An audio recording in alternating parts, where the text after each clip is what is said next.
This is Guardian Radio, your station for up-to-the-minute news and intelligent, interactive, and engaging conversations. 96.9 FM. The views and opinions of the hosts and guests are their own and do not necessarily reflect the views of the management and staff of Guardian Radio.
Good morning.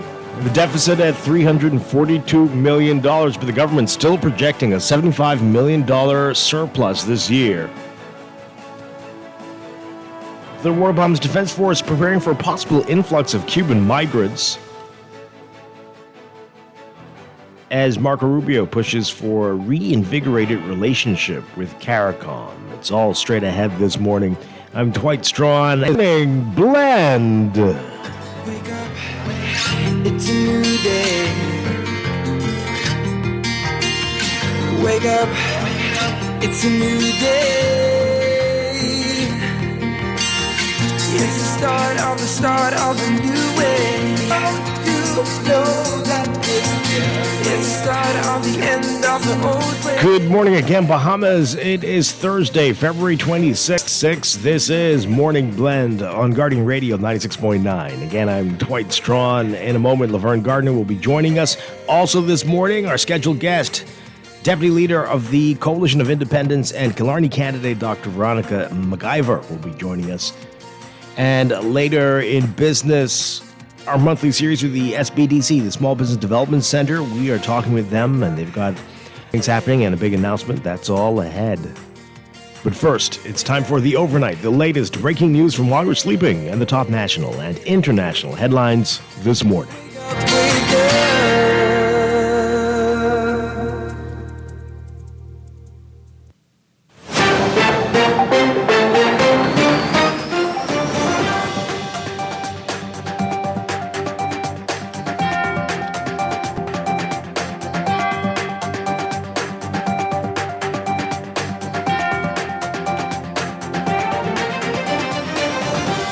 In the overnight, the government recording a deficit of $342.2 million in the first 6 months of the current fiscal year, equivalent to 2.1% of GDP, which compares to a deficit of $57.7 million in the same period last year.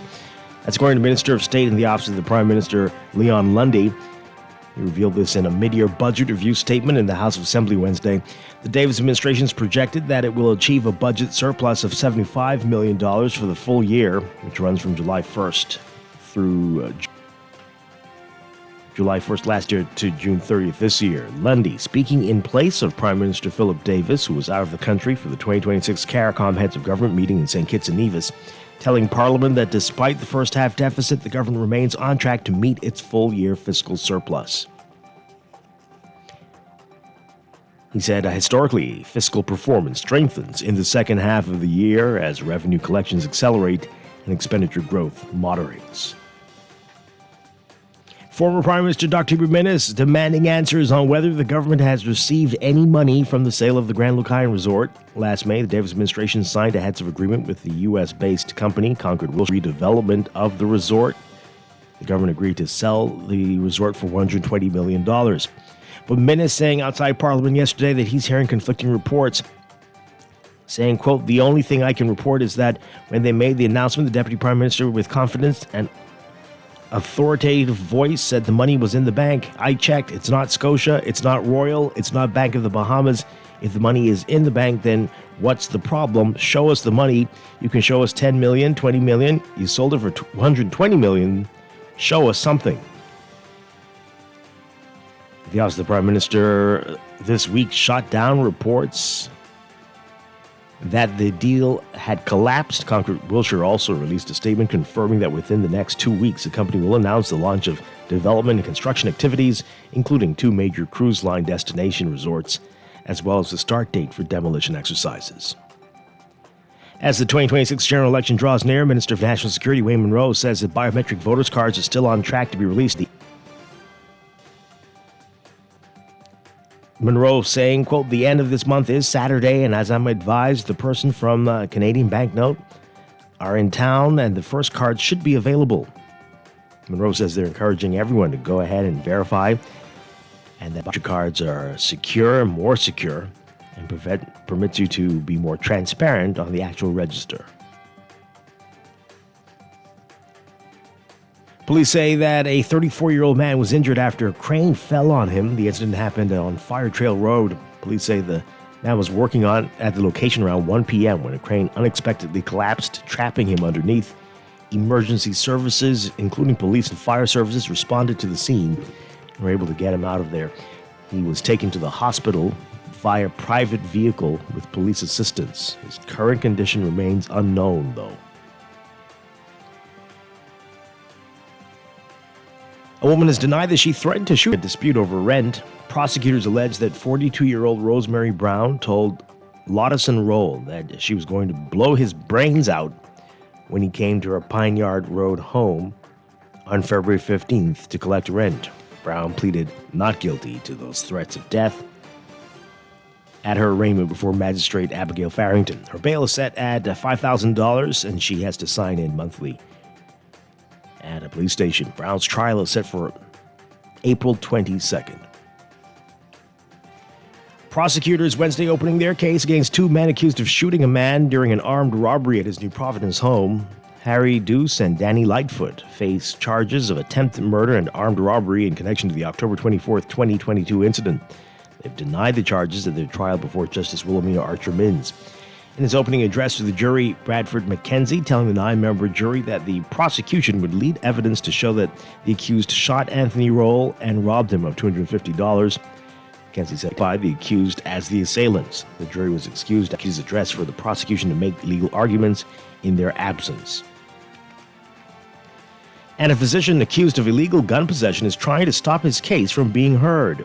36-year-old Dr. Leon Wilschcomb was arrested in June 2021 after officers from the Drug Enforcement Unit allegedly found a .45 caliber pistol and 15 rounds of ammunition when they executed a search warrant on his New Providence home. Wilschcomb's case with Magistrate Joanne Ferguson was transferred to another magistrate before the matter was assigned to Senior Magistrate Raquel Wims.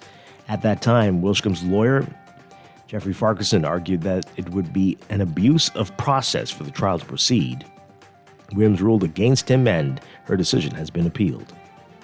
It was on Tuesday and the matter was adjourned to June 1st.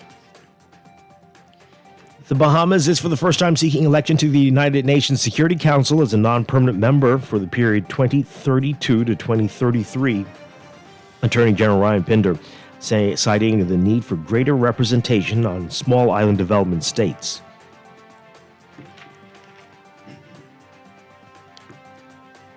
And as regional concerns intensify regarding the U.S. pressure on Venezuela and Cuba, Royal Bahamas Defense Force Commodore Floyd Moxey says that the force is taking precautions to address possible illegal migration from Cuba. Tensions rose following the capture of Venezuelan President Nicolas Maduro by the U.S. on January 3rd. That resulted in the halt of oil shipments into Cuba from Venezuela, Cuba's main supplier of crude oil and fuel.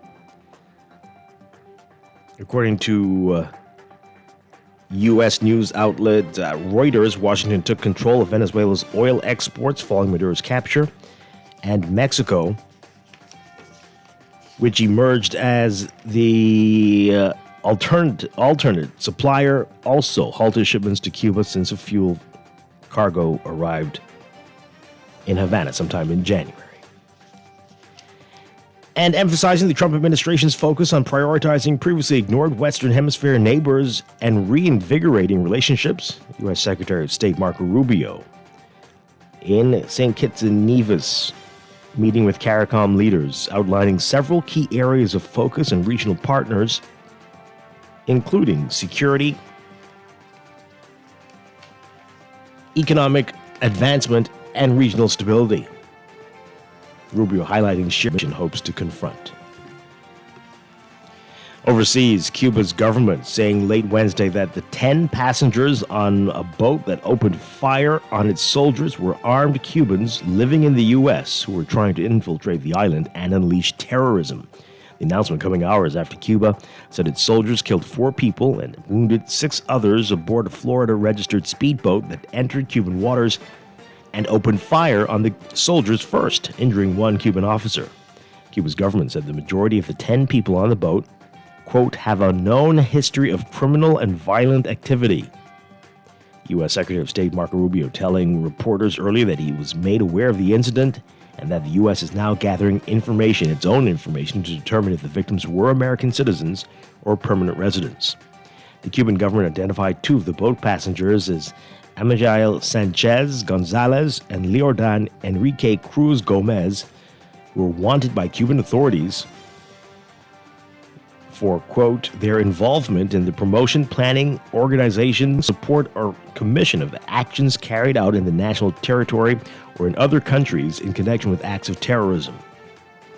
The government also said that it arrested Duniel Hernandez Santos, adding that he was sent from the United States to, quote, guarantee the reception of the armed infiltration, who at this time has confessed to his actions. The Associated Press was not immediately able to identify or independently verify that information.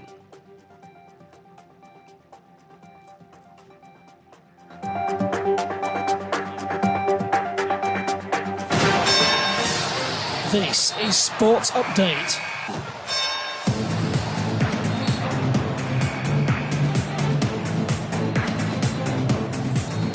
In sports, action continued at the 2026 Junior Billie Jean King Cup and Junior Davis Cup pre-qualifying tournaments in Guatemala City. The Bahamas' Junior Billie Jean King Cup team and their tournament run had it come to World's 9-13 playoff. The national team fell 2-1 in the tie. In the first singles matchup, Caitlin Pratt went head-to-head against Aruba's Mali Aline Baroud and won after her opponent retired at 0-1 due to injury. Played second single spot, though. Bahamian junior tennis player Danielle Saunders fell to Dana Goitia 6-2 and 6-2 in consecutive sets. You can read more about how the girls teams doing. The Bahamas boys have moved on to the placement playoffs at the Junior Davis Cup's pre-qualifying tournament. Again, details in today's Guardian Sports section. And the 2026 GSSA Track and Field Championships, now less than a week away, and the reigning junior champions, the S.C. McPherson Sharks, are hoping to pull off a repeat at the 3-day meet. The event is set for March 4th through 6th at the original Thomas A. Robinson Track and Field. Sharks executing a 2-day turnaround last season to help them dethrone C.H. Reeves, which had won 4 straight government junior track and field titles leading up to the last year's showdown. In fact, it was just the 3rd time in GSSA track and field history that a school other than C.H. Reeves won the junior division title.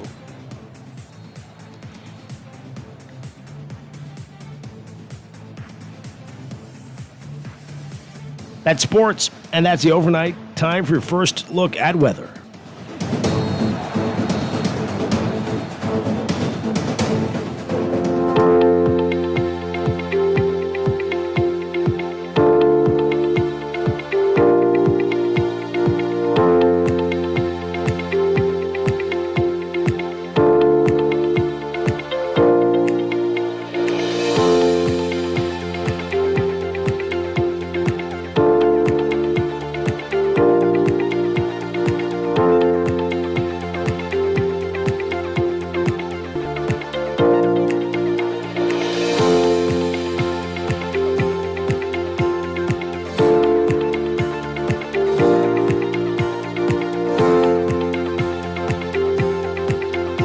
Your first look at weather brought to you by Star General.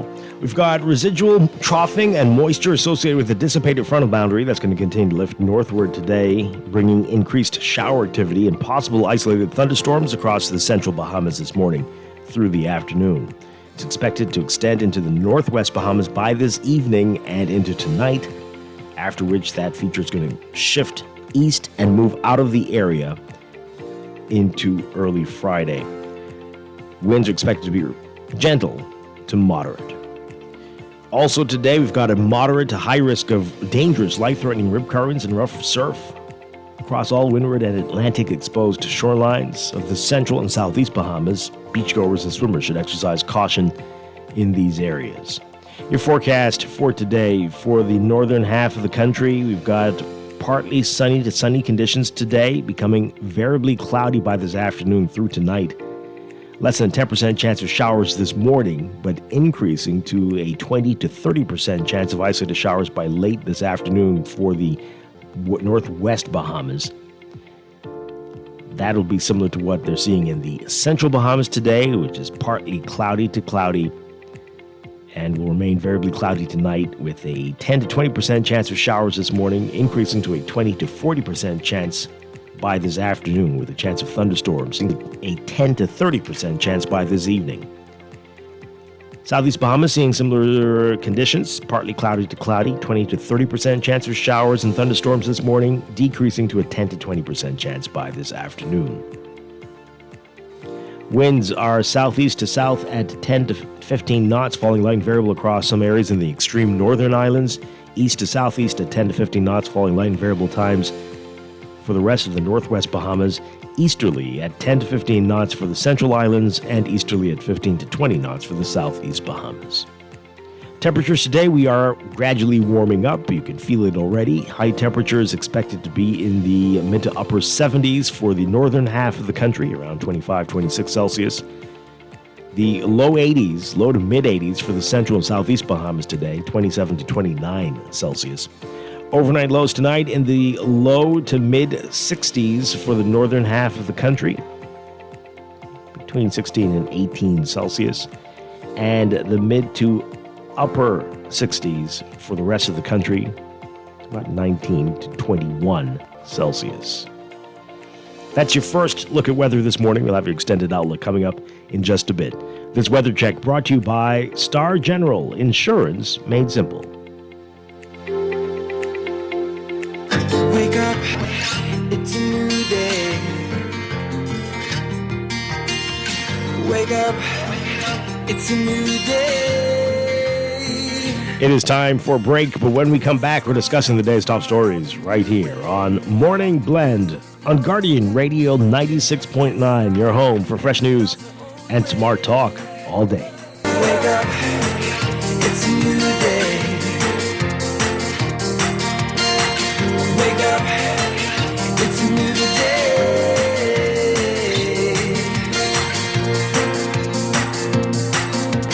Screws and Fasteners World, Balfour Avenue and Palm Beach Street, has those hard-to-find fasteners for you right now. You can find stainless steel regular hex, carriage bolts, galvanized bolts, threaded rods, nails, self-tap screws, sex bolts, anchor bolts, turnbuckles, masonry tools, hand tools, and weed whacker strings. Check out the rope selection and car body fasteners too. Special orders are welcome. It's your #1 fastener store. Screws and Fasteners World, Balfour Avenue and Palm Beach Streets. Call 326-1976.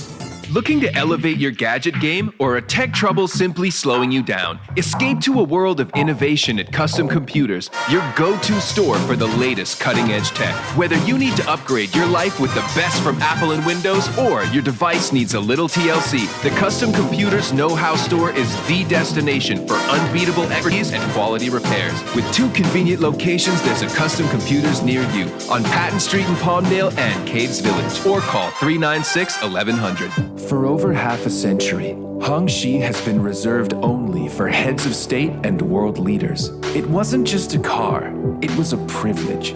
Easy Car Sales is proud to bring that distinguished heritage to the Bahamas. A new era in luxury electric, rooted in absolute prestige. It's for the few who demand freedom from the gas pump and first-class craftsmanship. Visit Easy Car Sales to see if you're ready for a taste of royalty. Every day in a busy world, we have to do so much. Bank with CIBC and get that personal touch. Share your ambitions, let us help your dreams come true. At CIBC, you're at the heart of all we do. We're on your side, we're listening, we know the way you feel. CIBC, ambitions made real.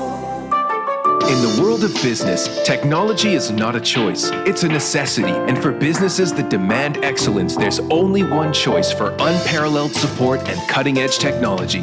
Custom Computers. You have challenges and we have solutions. Computing, networking, storage, and printing for enterprises large and small, aligned with premium brands like HP, Microsoft, Konica Minolta, and more. Get tech done the right way with Custom Computers. Call the Know-How team at 396-1101. No one likes a fender bender. Oh, man. From a little scratch to a full mashup, NUA Insurance has got you covered with auto insurance tailored to fit your needs and budget. For affordable rates with accident assistance, visit us online or in branch and just ask us. NUA Insurance. Ask us because we've got you covered. Join the Ultra family! Online signups are here, and it's ultra fast. Start winning from your phone. Sign up online in minutes and jump straight into the action at ultragames.com. And right now, when you sign up in February, you're entered for a chance to win a car. That's right, a car. No long lines, no stress. Just click, sign up, and start playing. Ultra Games. Start winning ultra fast. Must be 18 or older. Ultra Games reminds you, it's only a game, so game responsibly. Planning for retirement can be overwhelming, but with CFAL, it doesn't have to be. We offer tailor-made individual, group, and pension solutions that take the guesswork out of retirement planning. Whether it's for you or your company, don't leave your future to chance and let the trusted hands of CFAL's experts guide you toward peace of mind and financial stability. Low upfront costs and affordable monthly payments make it easy for you to build wealth so you can live well. Visit us at cfal.com to start on your path toward financial freedom. CFAL, growing wealth for future generations. Wake up, it's a new day. Wake up, it's a new day.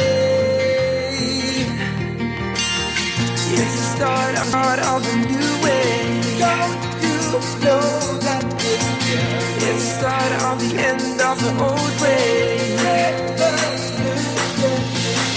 Wake up, it's a new.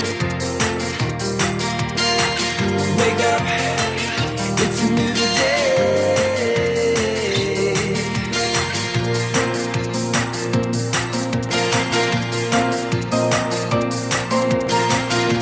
Welcome back to Morning Blend on Guardian Radio 96.9. We are streaming live on GuardianTalkRadio.com and on the Guardian Radio app for smart devices. Also on your televisions on Cable Bahamas, Channel 969, and BTC Flow, Channel 612. You can tweet us at Morning Blend 969 or Facebook.com/Morning Blend 969. Text us on the Guardian Radio text line powered by BTC 422-4796. Standard text rate supply. Once again, I'm Dwight Strachan. Joining me now, Laverne Gardner. Laverne, good morning. Good morning, Dwight, and good morning to our listeners. Hope you're doing well. All is well. How's everything with you? Pretty good.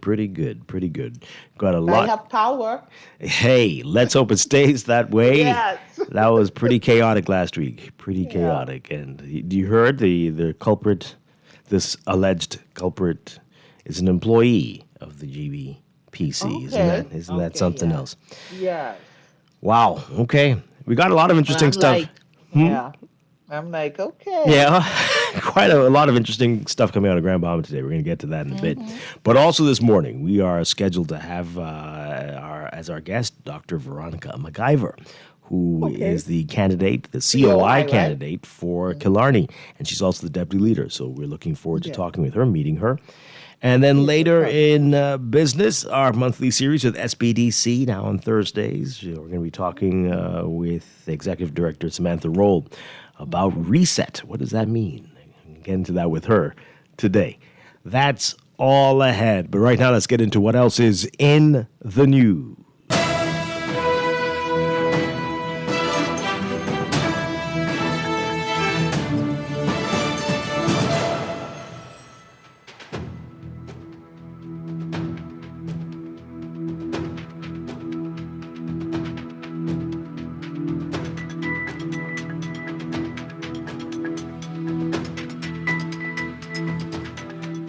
And in the news, getting some interesting numbers from the government in the mid-year budget statement. And the economists are all working overtime to make it make some sense. But the deficit at $342 million, but the government still projects a $75 million surplus this year. However, government arrears double. So just going to get into a little bit of this morning. So the government recorded a deficit of $342.2 million in the first 6 months of the current fiscal year, equivalent to a 2.1% of GDP, which compares to a deficit of $360.7 million the same period last year. That's according to Minister of State in the Office of the Prime Minister, Leon Lundy, during the mid-year budget review statement.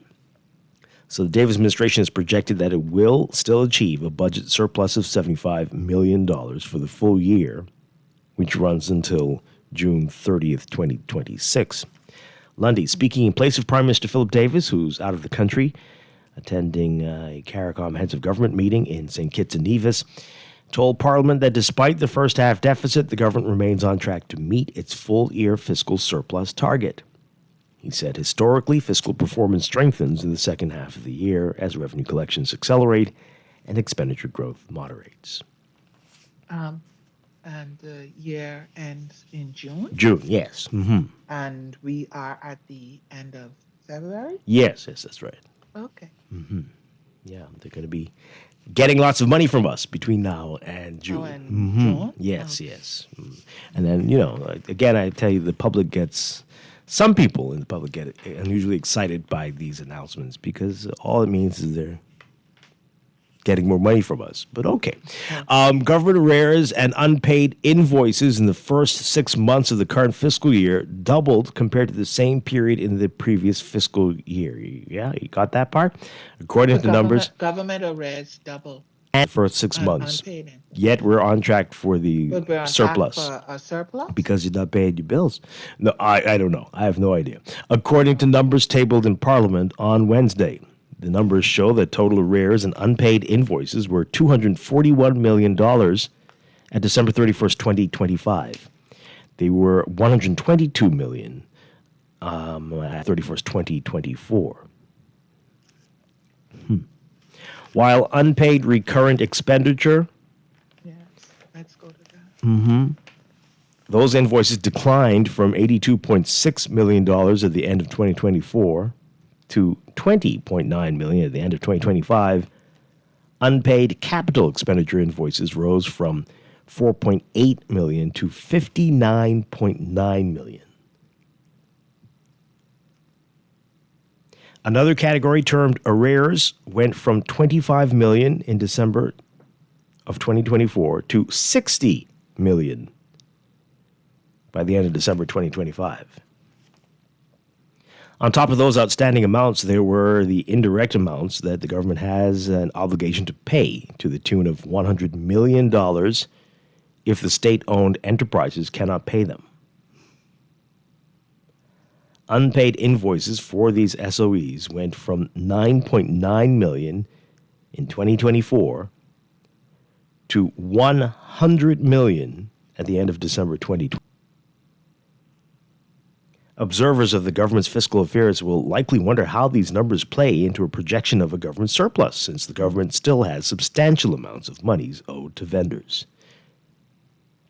The government has projected a budget surplus of $75 million this year.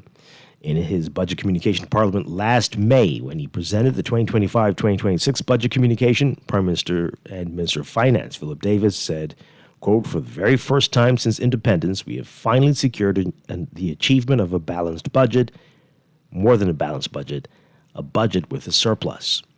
Davis said at the time his administration accomplished a balanced budget and surplus without reckless cuts, firing dedicated employees, sacrificing development priorities, or slowing the pace of investment. They didn't do that. And as you pointed out, we are at the end of February, and it's going to be quite a miracle turnaround. Well, Dwight, I was going to say those numbers you were calling off just now.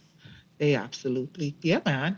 Hey, we are definitely on the way to that surplus. Oh, boy. Okay. All reason and logic for me is left the window. So. Well, hey, it's just numbers, right? So pick up today's NASA. Pick up today's NASA Guardian. Like that. Let's be very careful. Oh, It's just numbers. It's just numbers. Hey. And words, surplus, arrears, deficit, whatever. Just words, expenditure, recurrent expenditure rose by 42.2 million, or 1.7 billion. Wow. Well, you definitely need to pick up today's National Guardian for these reports. Our Rachel Scott and Candia Dames breaking down these numbers, and you can see why some are concerned. But who knows? Who knows? Stranger things have happened. We'll see if they can squeeze out all of the money out of us between March and June. So, right? Because yeah. Yeah. The corporate income tax budgeted at 130.1 million. Okay. Exactly. You can text us about it, 422-4796. Tweet us, Facebook us. Call in, 323-6232. 325-4316. 325-4259.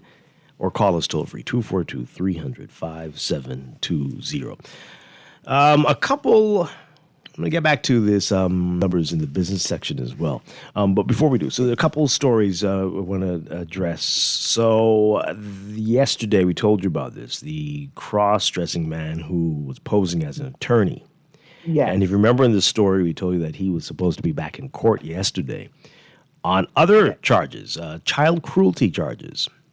So apparently that did happen. In the Tribune today, they're reporting that a day after being sentenced to 3 years for impersonating a female attorney and defrauding clients of nearly $20,000, Kimio McIntosh returned to court yesterday where he admitted to giving liquor to 2 teenage boys and offering one money to touch his genitals while acting as a teacher and headmaster. Wow. 30-year-old McIntosh pleaded guilty before Magistrate Charlton Smith to 2 counts of cruelty to children and 1 sexual procuration involving a 17-year-old male. The victims, ages 16 and 17, were students at Belmont Oak Christian Academy, a private school in Grand Bahama operated by McIntosh that has since closed. There's a big scandal about Belmont Oak. Well, I bet. Yeah.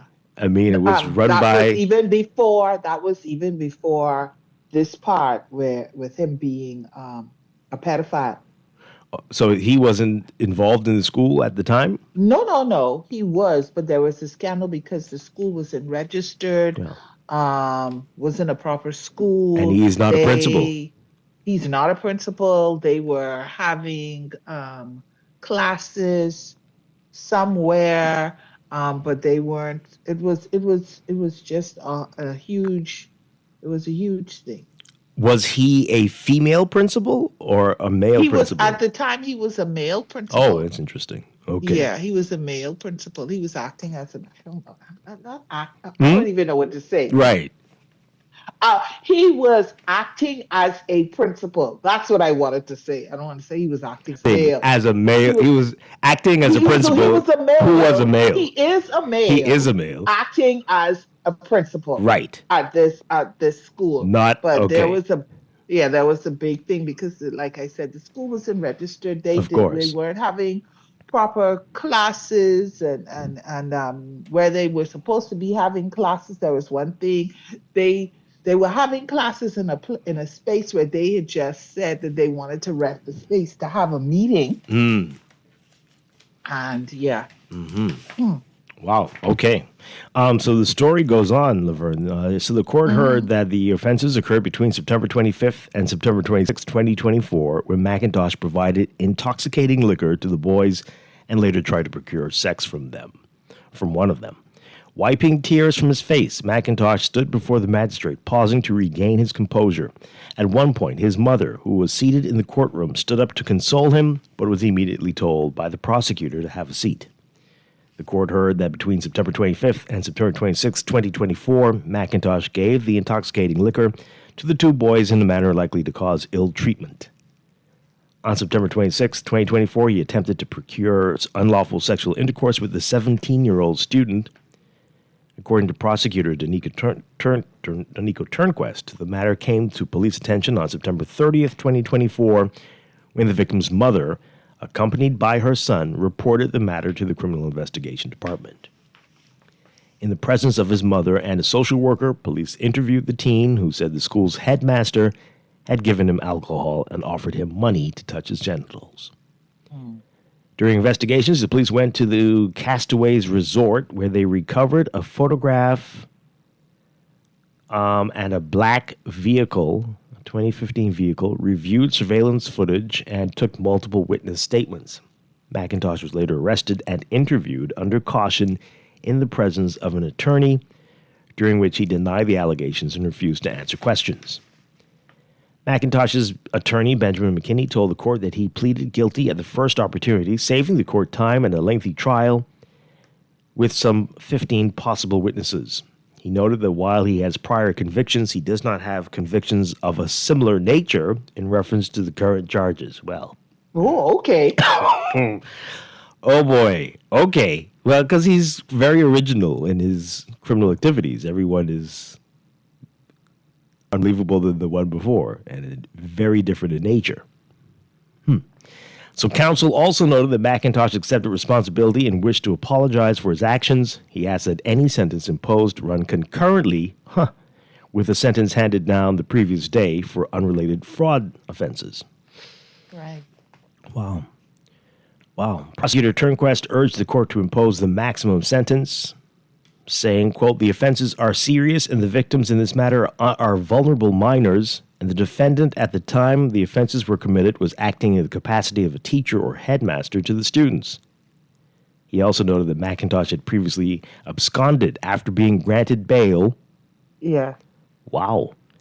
And only appeared before the court because he was in custody. My goodness. So he was out on bail while he was the female lawyer? I'm not sure. Or he had absconded from bail while that's why maybe he became a female lawyer and not a male lawyer. So he was a female lawyer. He became a female lawyer after he absconded. After his role as the principal was completed. Well, after he was absconded from bail. For at that point he became right. A lawyer? He's not a thing. I don't know. No. He's a con artist. That's what he is. Okay. Yeah. He also noted, this is the prosecutor also noted that McIntosh had previously absconded. Yes, you read that. The prosecutor argued that the defendant had antecedents, not of a similar nature, but multiple convictions. Addressing the court, McIntosh apologized for failing to appear in 2024 and became emotional as he spoke. His mother attempted to calm him as he wiped away tears. He said, quote, "I want to get this over with," wiping his eyes. In sentencing, Magistrate Smith told McIntosh that he had abused a position of trust, saying, quote, "You were in a position of trust. Persons entrusted you with your minor children to educate them." Now, what's that about? Anyway, the magistrate said he considered McIntosh's guilty pleas and the fact that the victims were spared the embarrassment of testifying. McIntosh was sentenced to 24 months imprisonment on each count of cruelty to children and 40 months for attempted sexual procuration. The sentences are to run concurrently, oh boy, with the 3-year prison sentence imposed the previous day. Yeah. So in total with everything, 4 years? Almost 4 years? Was 24 each? Yeah. Because sounds it's like 24 each, that's going to run concurrently. Mhm. Then 40 months, right? Okay. And then the day before, he got sentenced to Yeah, so yeah, How about long? 4 years. about 4 years. Hmm. So you can pretend to be a lawyer, you can defraud people out of their money, you can, to my mind, be a pedophile. 4 years? And it seems pretend to be a school principal and teacher. Oh, yeah. Mm-hmm. Pretend to be a school teacher and a principal. And this was his for school, 4 years. right? Is that what we're to believe? I'm not sure that it was his school. I've heard it's alleged that it was school, and he was the principal. My goodness. Well, you all have a lot of trusting people in Grand Bahama, I gotta say. But I'm sure you'll tell me this could happen anywhere. Well, I don't have to tell you that. You know it. No, I don't know. I'm not sure about that. I'm not too sure. Yeah. I don't know. I don't know if I'm sure. I don't know if Nassau this is people not the would be first- able to sit I'm across. not sure this is the first time. You think Nassau people would be able to sit across dressed as a woman, pretending to be a lawyer and not have any suspicions, and actually give them the money? I mean, maybe. Maybe. Hopefully, we'll never know. Wow. Okay, that's a lot. Let's take some calls really quickly before we have to take a break, before we get to our guest. Caller, good morning. You're on the air. Good morning and a pleasant day. Hi, good morning. Actually, morning. I'm coming out of a situation. My aunt died and several persons, etc., etc. My stepmother died 1 year ago. My dad died around the same time. My birthday's around the same time. So I was just listening rather than calling in. Because I should have called in when one of your co-hosts had a death in the family. And since I didn't highlight that, I was still in sympathy of that. But I'm starting about this situation in this person who's acting as a principal, etc., etc., etc. And it may just be the tip of the iceberg because a lot of things here in school are going through. And we could never really know all that is going through. So it's more than just people missing sharpeners that they need. But there's so much thing that they have to do at home to take care of their siblings, and then for persons to be able to offer them, to seduce them. It's distrusting, it's disgusting. I just be there, pray, and get to the bottom of it across the board, not just a case that goes to the court and make news and the rest of it. Okay, thank you very much. Appreciate the call. Thank you. And one other call. Good morning, caller. You're on the air. Yes, Tobin, Marvin. What's happening? Okay, let's read these text messages. This person says, hey, Obeah's in those numbers from the government. Wow, okay. This one says, the government can forge the numbers, what? But let me as a business try it. I don't know why you would use that word. Big time audit. Also, I have paid my VAT and business license since January 15th, but can't get my business license system. The system apparently is down. Well, keep trying. Talk to them. Give them a call. Or if you can, go down there and get on that as quickly as possible. This person says here, these numbers make absolutely no sense. We will not see a surplus under this administration. They need to stop playing games with the Bahamian people. This person says here, you see why Grand Bahama can't be... For Laverne's sake, I'm not going to read the rest of that one there. Yeah. Okay. Please help me understand why does the court always give concurrent sentence country about crime fighting? This is crazy. Well, we've asked the National Security Minister, who's a lawyer before. He says that's just how it is. They do concurrent sentencing. they need to change this. The lawmakers need to change this to allow at least the discretion of the judges to be able to do that, to say we need these to run consecutively.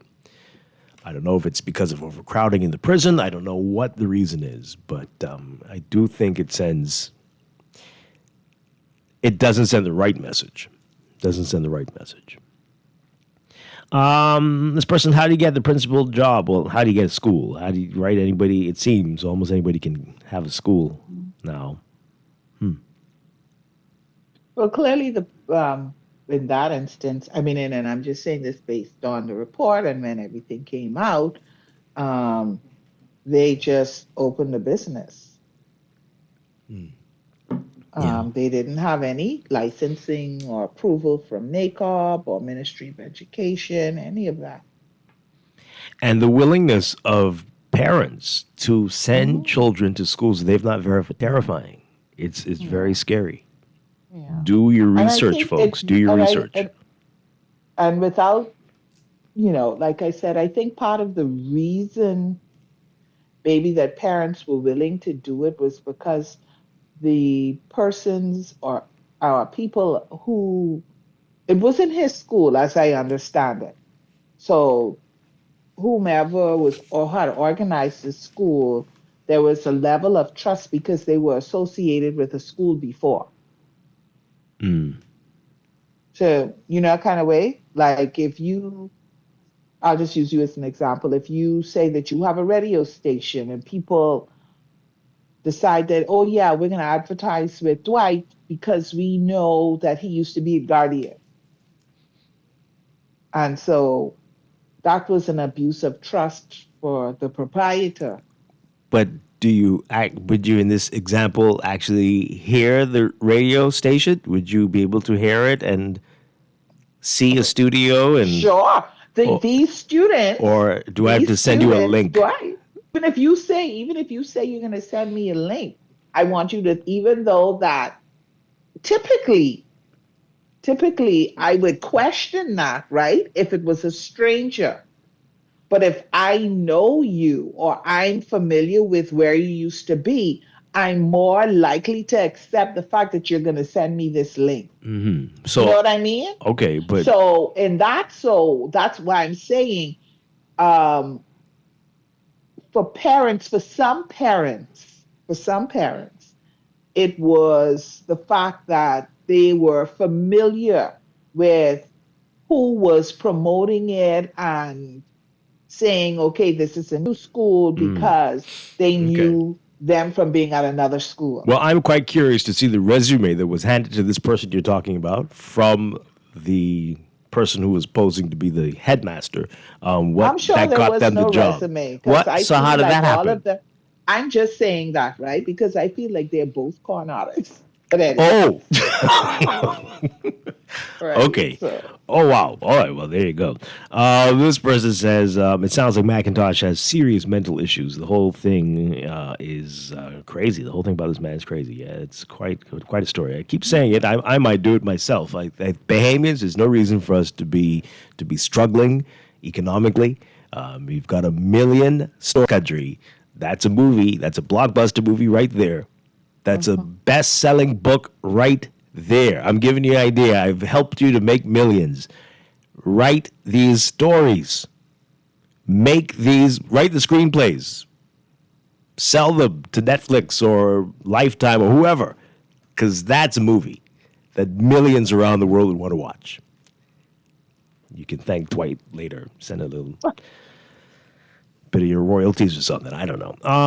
Since the Bahamas justice system is addicted to giving out concurrent sentences, can we please move to triple the length of all sentences? Nope, you just can't do it like that. There are guidelines that are set, right? The judges have to be guided by the rules of the law. And so you need to talk. We have to agitate the Don't law ask that. if we want to see it. Absolutely. Don't ask that person who's coming around dancing in front of your house or on the stage to see the moves. Ask them what you're going to do about this. Yeah. But we've been saying this. These are the conversations that you need to be having. All of the callers who call in and they're so concerned and so eloquent and well thought out. When these people who want you to put your confidence in not only them but in their party, they come to you. Yeah. These are the things, these are the kinds of conversations that you need to have. Don't get distracted maybe by them saying, well, they remember now this person didn't do this. No, okay. I'm aware of that. Let's talk about these things. What's your position on this? What is your party's position on such and such? Wow. You know, This text, those are the things that we need to do. this texter says here, I'm so confused. How do you get away with pretending to be a lawyer and you previously absconded from another case that you were on bail for? Why would you want to be a lawyer and you have previous charges? What? I don't know how that was going to work, but I don't know. It was another con. If you are a con artist and one con falls apart, you go to another con. Yeah. Yeah. So this is what we have to accept. This is what scammers and con artists do. They go from con to con. Yeah, yeah. So, I mean, you get away with it by putting on heavy makeup. That's how you apparently get away with it, right? But anyway, the prison is overcrowded, and a new prison is the only way to do consecutive sentencing, and that will cost hundreds of millions to build, I guess you're saying. Yeah. Why don't the judges make a joint statement complaining about the limitations in sentencing? No, you'll never see that. And why do they keep giving concurrent sentences? That's not for them to do. It's up for you to do that, right? We have the power. You need to complain that you're tired of this. And the lawmakers, make them hear you. Make them hear you. It's not up to the judges. Come on now. You stop passing the buck. Stop passing the buck. One final call, and then we've got to take a break. Good morning, caller. You're on the air. Dave really wants something to say to us. I just wish he would speak sensibly, but everything's a lie. Everything's a lie, yet this is all the hard truth. I know you wish it were a lie. No lies. Sadly, Dave. I'm always amazed that you can hear. I don't know if it's because, I'm on Zoom. I'm always amazed that you're able to understand what he's saying. The first word is always stop lying. I don't know what that's about. But okay. that's what the people of the Bahamas are saying. But I don't even understand. You should be happy. You should be thankful. You should be thankful. I always realize it just sounds like and then it's gone. Oh well. And as we go to the break, another interesting story in the business section, right? The government moving with the resolution for the $1.86 million Afro-Caribbean Marketplace loan.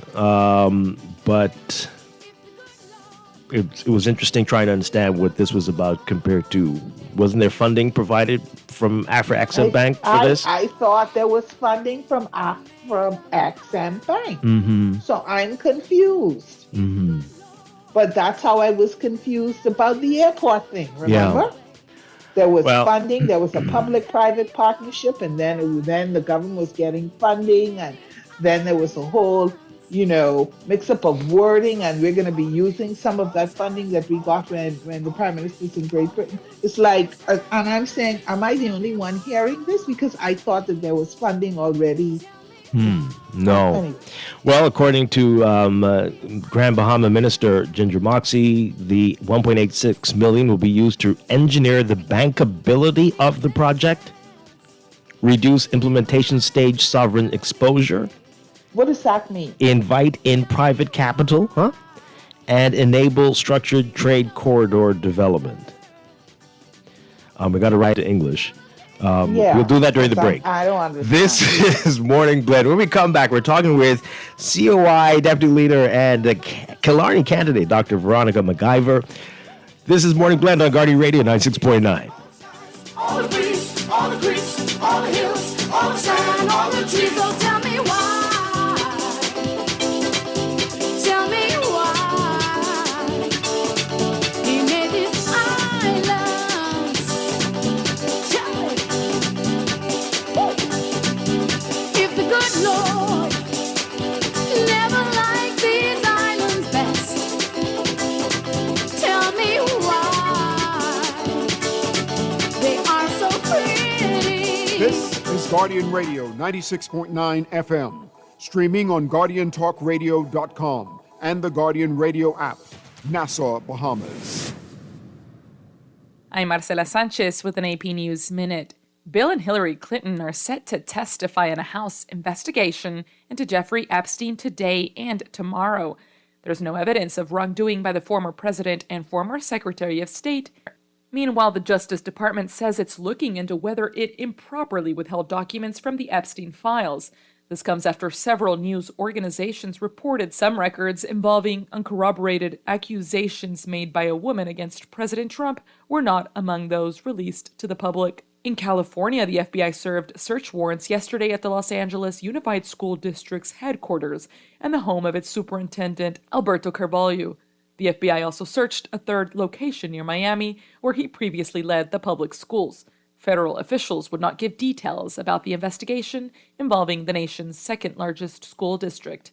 I'm Marcela Sanchez. This is Guardian Radio 96.9 FM, streaming on GuardianTalkRadio.com and the Guardian Radio app, Nassau, Bahamas. Sherwin-Williams Bahamas doesn't mess about when it comes to product range and product knowledge. If it's a new product come in the store, we walk the store and study that product. One thing with our boss, if a new product comes in, he takes the time and he's always keeping us up to knowledge. And we just had 9 weeks of different products that we had to study, and we had exams at the end of each product. Yeah. The only way we can sell the product effective, we have to know that product. Yeah, that helps us to relate to our customers. It gives us better knowledge to know what product to introduce to them. You understand? So we can know what product to give them to use and what product not to give them to use. So product knowledge is really key in Sherwin-Williams. They got the keys. And the key is the product knowledge that comes with our extensive product range at Sherwin-Williams Paints, Bahamas. Find color in every day. The following is a paid political message.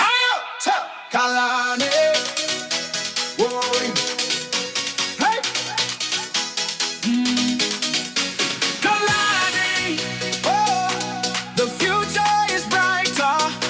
Vote for my Guyver. Hey, 'cause she is a fighter.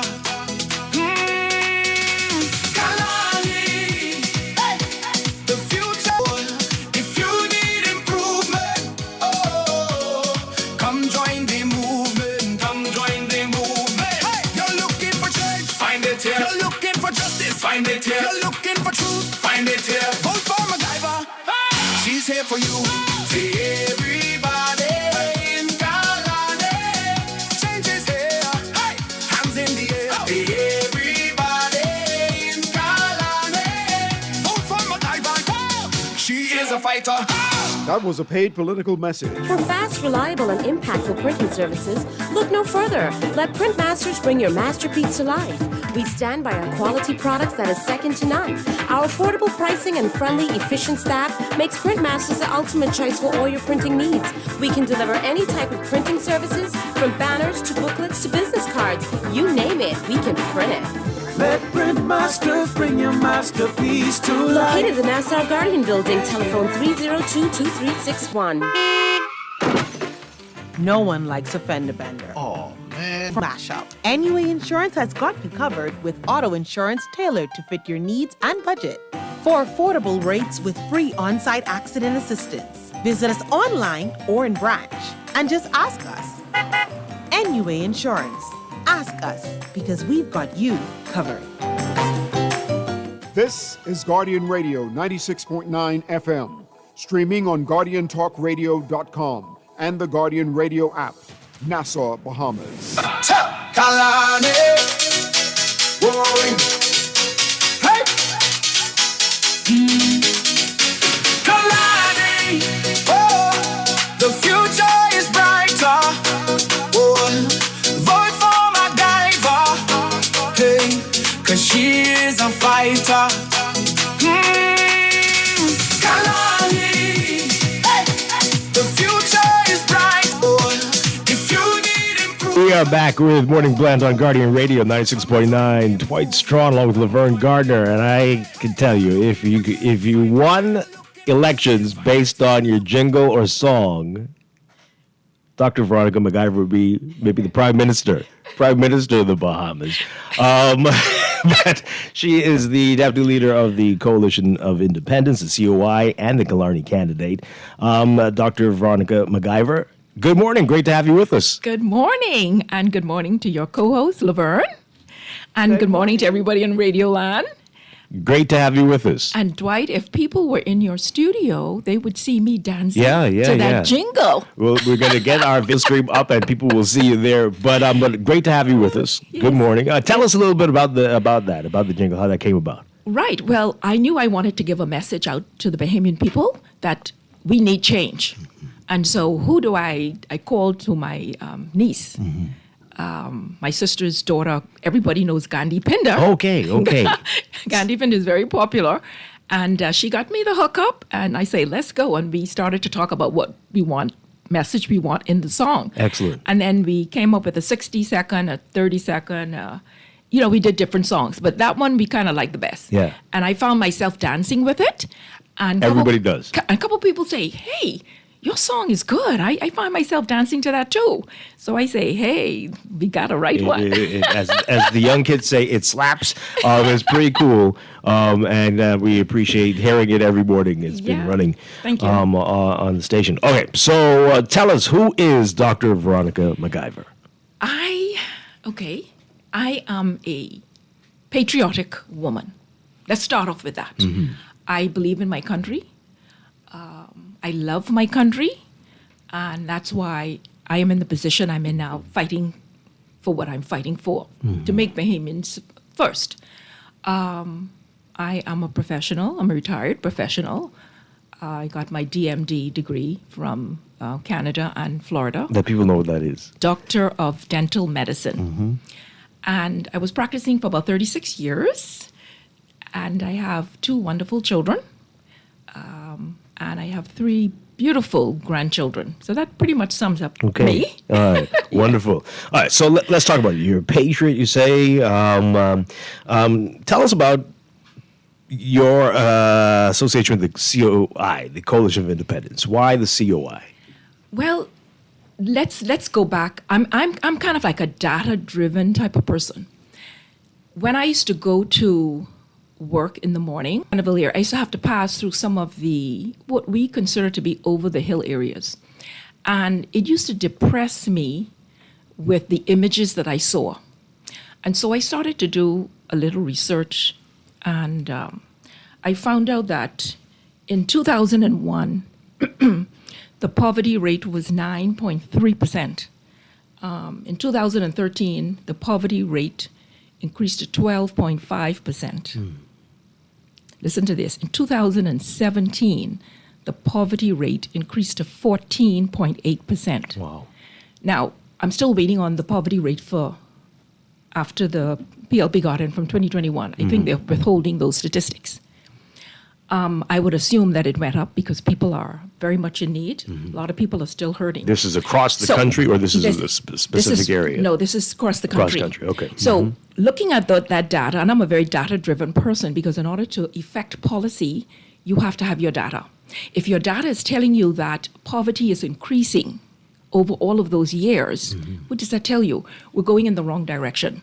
Let me give you another sample why I went to COI, because we can't keep doing the same thing over and over.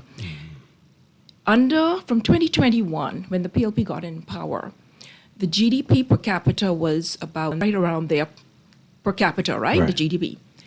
Do you know by 2020, at the end of 2024, it had risen to $39,000, which mean that $39,000 GDP per capita. What that means is that the country became wealthier. Now follow me closely. The country became wealthier under the PLP. So they could kind of like, oh yeah, we're doing something right. But guess what? The money is not trickling down to the ordinary person. Right. And so the poverty rate has been rising at the same time. And so do you see the disparity that is happening? So we don't want our country to become like, you're going to use Haiti as an example. Do you know that the middle class in Haiti is now down to 15%? And if we're not careful, the disparity is going to get broader in the Bahamas. I just showed you the statistics. The GDP went up during the PLP reign, but yet a lot of people are not feeling it on the ground. So that is why, for me, I always tell persons that I push for trickle-up economics. I don't believe the trickle-down economics is working for our country. Now, the trickle-down economics mean that you have foreign direct investments coming into your country, and we need that. I'm not against foreign direct investments. And tourism is very important because that's where the dollars come in. But at the same time, it's not trickling down. So we have to go with the sovereign, our natural resources. And that's why I'm pushing, because COI wants to harness the natural resources we have in the country. And when we do that, we put the money in the sovereign wealth fund, and that can help build our institutions, and that can also empower our people. That's what we are people driven. We want our people to benefit from their natural resources, and then they're not doing it. The country is not helping the people to empower them. And if you put money in imagine a pyramid, okay? All the people are at the bottom of the pyramid. If you inject capital at the bottom, empower them, they become entrepreneurs. They, in turn, will purchase goods and services from the people who are wholesalers, okay, who tend to be the oligarchs. So our people will become rich at the bottom, or at least better off, okay? They, in turn, purchase from the oligarchs, don't have to worry because they become wealthier. So to me, it's a win-win situation for the country if we can empower everyone, so everybody moves up the notch. Right now, the poverty level is just too high for a country as rich as ours. And I have a problem with that, Dwight. Okay. That's why I got in the fight. Let's explore this a little more, Dr. MacGyver. Explain to us how this is going to work, because it sounds good what you're saying, what the COI has been saying for years, yes, all right, about the natural resources. But have we fleshed it out? How will this really, in reality, work? Okay. All right. First, you have to, remember I told you data. In order to effective policy, you must have the information. Let's start with the freedom of information. Why do each government keep kicking the can down the road? When you could answer that effectively, then I will be able to explain to you exactly what is going on in this country. Do you understand? They keep holding it back. And so I believe that we have to do it. Another thing too, in 2021, just before Minister demit office, he seconded a bipartisan committee in the House of Assembly. Michael Folks was the chairperson of that committee. And I spoke with Michael myself personally. And they were seconded to go through the islands and tell the House of Assembly what natural resources exist and bring the report back. And the reason why they did that was because they were getting a lot of pressure, especially from organizations like COI. So much so that they even named a department, a Ministry of Natural Resources. You remember the late Vaughn Miller, God bless his soul. And they never did anything. Why would they do that? And when that report was completed, I went to the House of Assembly and I asked for that report. Because I'm a data-driven person, I wanted to know, what did the report say? What did you find out? Because if you went from island to island to island, and you went on my tax dollars, then I ought to have that report. To this day, Dwight, I have not gotten that report. They refuse to give it. They refuse to release it. Why are they doing that? When you can answer those questions, then I will be able to answer you adequately as to what is going on in this country. So is it possible, because we don't have the data that you talk about, that the natural resources might not be a viable option for bolstering the economy? Absolutely not. Someone only have to look around. Listen, we have thousands of natural resources. They even said it in the House of Assembly. Who was it? I forgot his name. He said there are billions of dollars they're using for our flora and fauna in the ocean. We know of the Hawksbill Creek Agreement that was signed in 1955. They're still digging. They've been digging for over 60 years. They got another, formula, very effectively came on the House of Assembly, and he laid the paperwork down to show that I think it's $5 billion comes into the country every 18 months. He was able to table that in the House of Assembly. That's why a call came through. I wouldn't say who the person is, an oligarch. Picked up the phone and said, get him out of there, or something like that to that point. Why do you think Vaughn ended up crossing the floor? He went over to the PLP, didn't he? And the PLP instituted a Ministry of Natural Resources. So if you're saying to me there's no natural resources, well, then maybe not enough to sustain okay. what you're talking about. But why would a government open up a Ministry of Natural Resources and they did nothing with it for 5 years? Nothing. Absolutely nothing.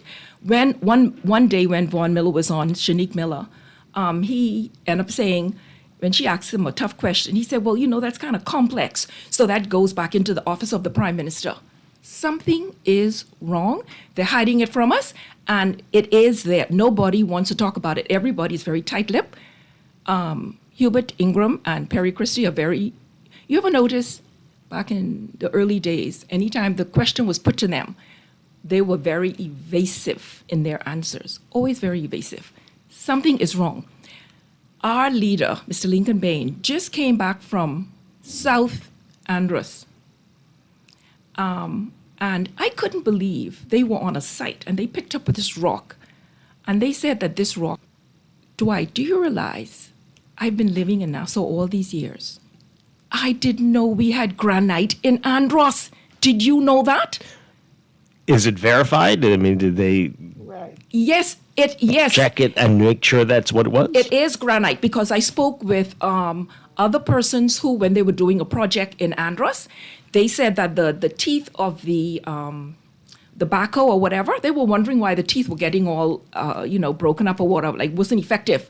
And then when they discovered, they did the test, they found out what it was. So the question is, why aren't they speaking about these things?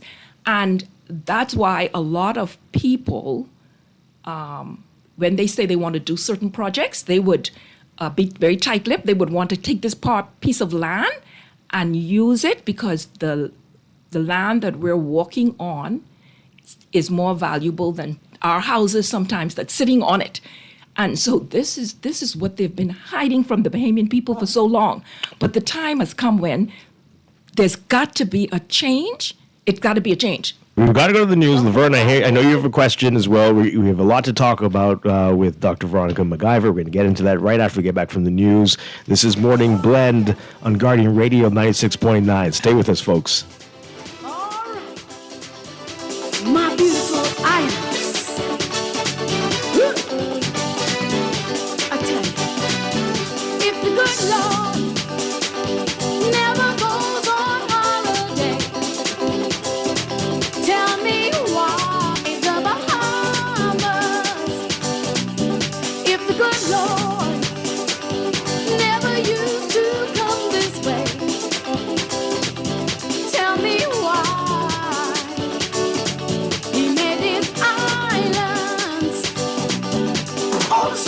All the peace, all the skies, all the breeze, all the creeks, all the hills, all the sand, all the trees. Don't tell me why. This is Guardian Radio 96.9 FM, streaming on GuardianTalkRadio.com and the Guardian Radio app, Nassau, Bahamas.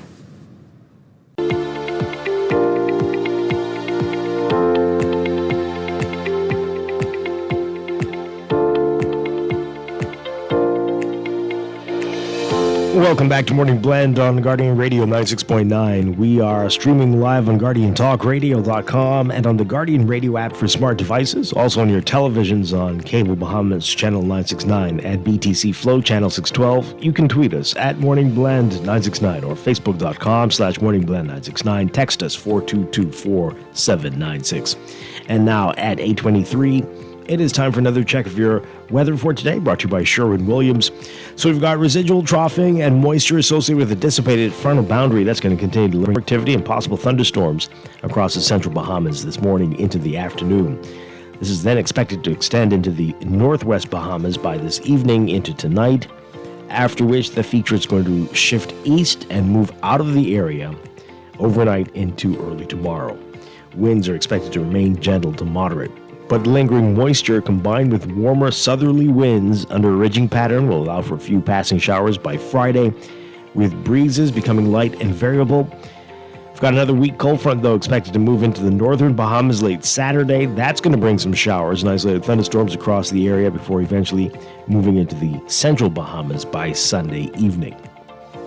Ahead of all that, though, for today, we've got a moderate to high risk of dangerous, life-threatening rip currents and rough surf, especially across windward and Atlantic exposed shorelines of the central and southeast Bahamas. So beachgoers and swimmers should avoid getting into the water there.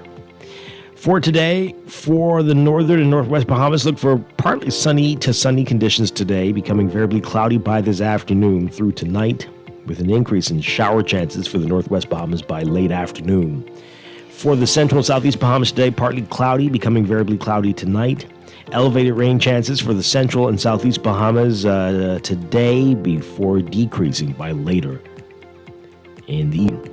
High temperatures today. We are warming up. We've got high temperatures in the upper 70s for the northern half of the country and in the low 80s for the central and southeastern islands today.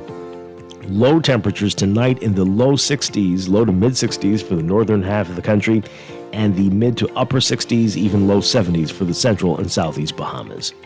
For your extended outlook for Friday, tomorrow, partly sunny, becoming fair at night. Slightly elevated chances for rain in the north. By Saturday, we've got a mix of sun and clouds during the morning hours, becoming partly cloudy by the afternoon. And that's going to hold into Sunday as well, and Monday. That is your Morning Blend weather check, brought to you by Sherwin-Williams. If you're looking to paint, your local Sherwin-Williams store has top quality paints, expert advice, and everyday discounts to help you save only at Sherwin-Williams.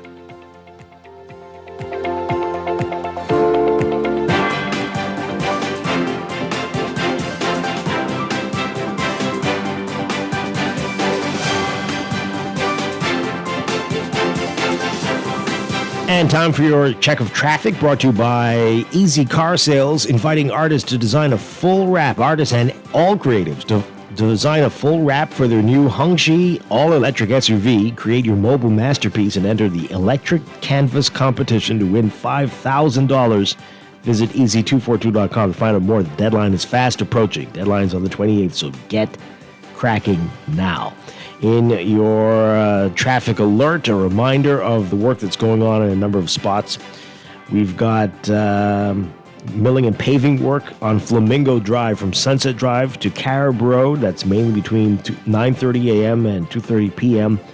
You're asked to avoid that area if you can or follow the posted traffic signs. Milling and paving work also happening on Colleton Street from Robinson Road to Roland Street, starting from 9:30 a.m. Again, avoid that area if you can or follow the posted traffic signs.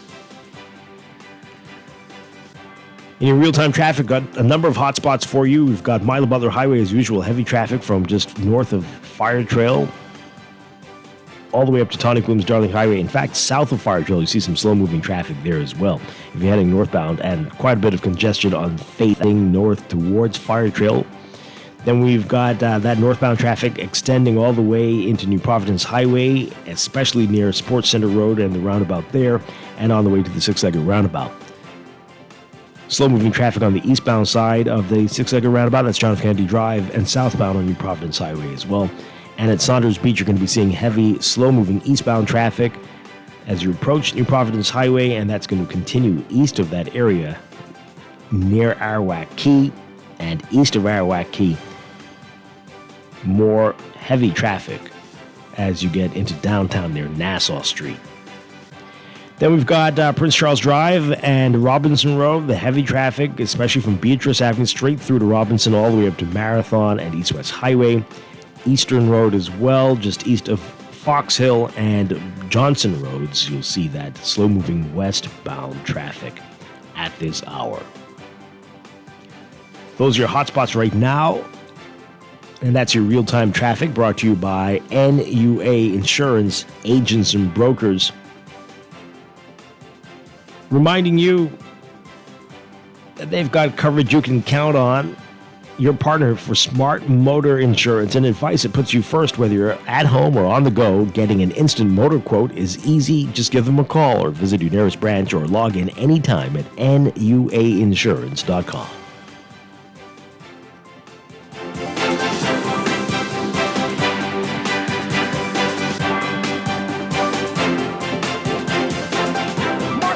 Pizza has the perfect everyday deal. Pick up a large one-topping pizza for only $10 every single day. This has to be the best pizza deal in town. No gimmicks, just great pizza at a great day. Fresh, fast, and full of flavor. That's the magic of Marco's. Only at Marco's participating locations.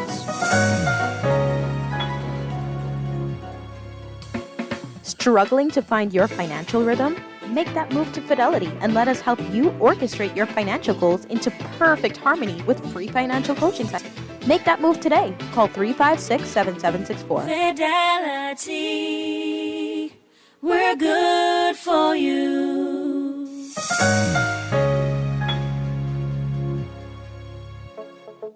Tired of banks forcing you to use technology to bank the way they want you to? Your convenience is important. So no matter what your banking needs, Commonwealth Bank's friendly staff are always available in branch for that personal one-on-one service. But when you choose technology, our online and mobile banking app offers you state-of-the-art functionality. The choice is yours. Commonwealth Bank. Bank the way you want. This is Guardian Radio 96.9 FM, streaming on GuardianTalkRadio.com and the Guardian Radio app, Nassau, Bahamas. Kalani, Warren, hey, Kalani, oh, the future is brighter. Oh, vote for MacGyver. Hey. We are back with Morning Blend on Guardian Radio 96.9. Dwight Strachan along with Laverne Gardner. We are talking with Dr. Veronica MacGyver, the Killarney candidate for the Coalition of Independents. She's also the deputy leader. Having a great discussion with you, with her so far. We'll get to your Killarney campaign in a bit, but Laverne had questions before we had to go to the news. Laverne, you want to get that in? Yes.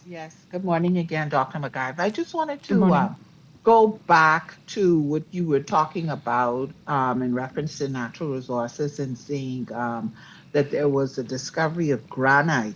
And, we know how granite is formed, volcanic activity, magma, rocks melting. So I'm curious as to how granite was here. Has this been verified? Could it be some form of limestone that maybe is mimicking granite? But my question really is, have we verified this? I have not seen a report, Laverne, that verify that is so. However, Lincoln Bain, the leader, he was in North Andros, and he was able to secure some of the granite that was washed up on the beach. And I was talking with somebody who did a project down there with heavy equipment. And they said one of the reasons why they were wondering why their heavy equipment kept on getting, damaged. And it was because the rock was so hard. And then they had discovered that granite was there. Now, the problem that I am having in the Bahamas is we need to verify everything. That's my shout out to the Bahamas today. Why don't we get the freedom of information to find out what is there? There is a lot of information to be had, but the government is tight-lipped and they are not releasing the information. I demand that information for the Bahamian people because I am getting tired. I'm not frustrated. I'm just passionate about it, and something needs to be done. Why do you think that is? Why do you think the government would be hiding information like this? Okay. The freedom of information gives us information on what is going on, like the different procurements and stuff like that, and different information that you need to know. But why are they keep kicking the can down the road? They were talking about it from Pindling time, and then they started to write the act, I think, during Hubert Ingram's time. Then it got to Perry Christie. They would always do one little step in the right direction, but it never comes to fruition.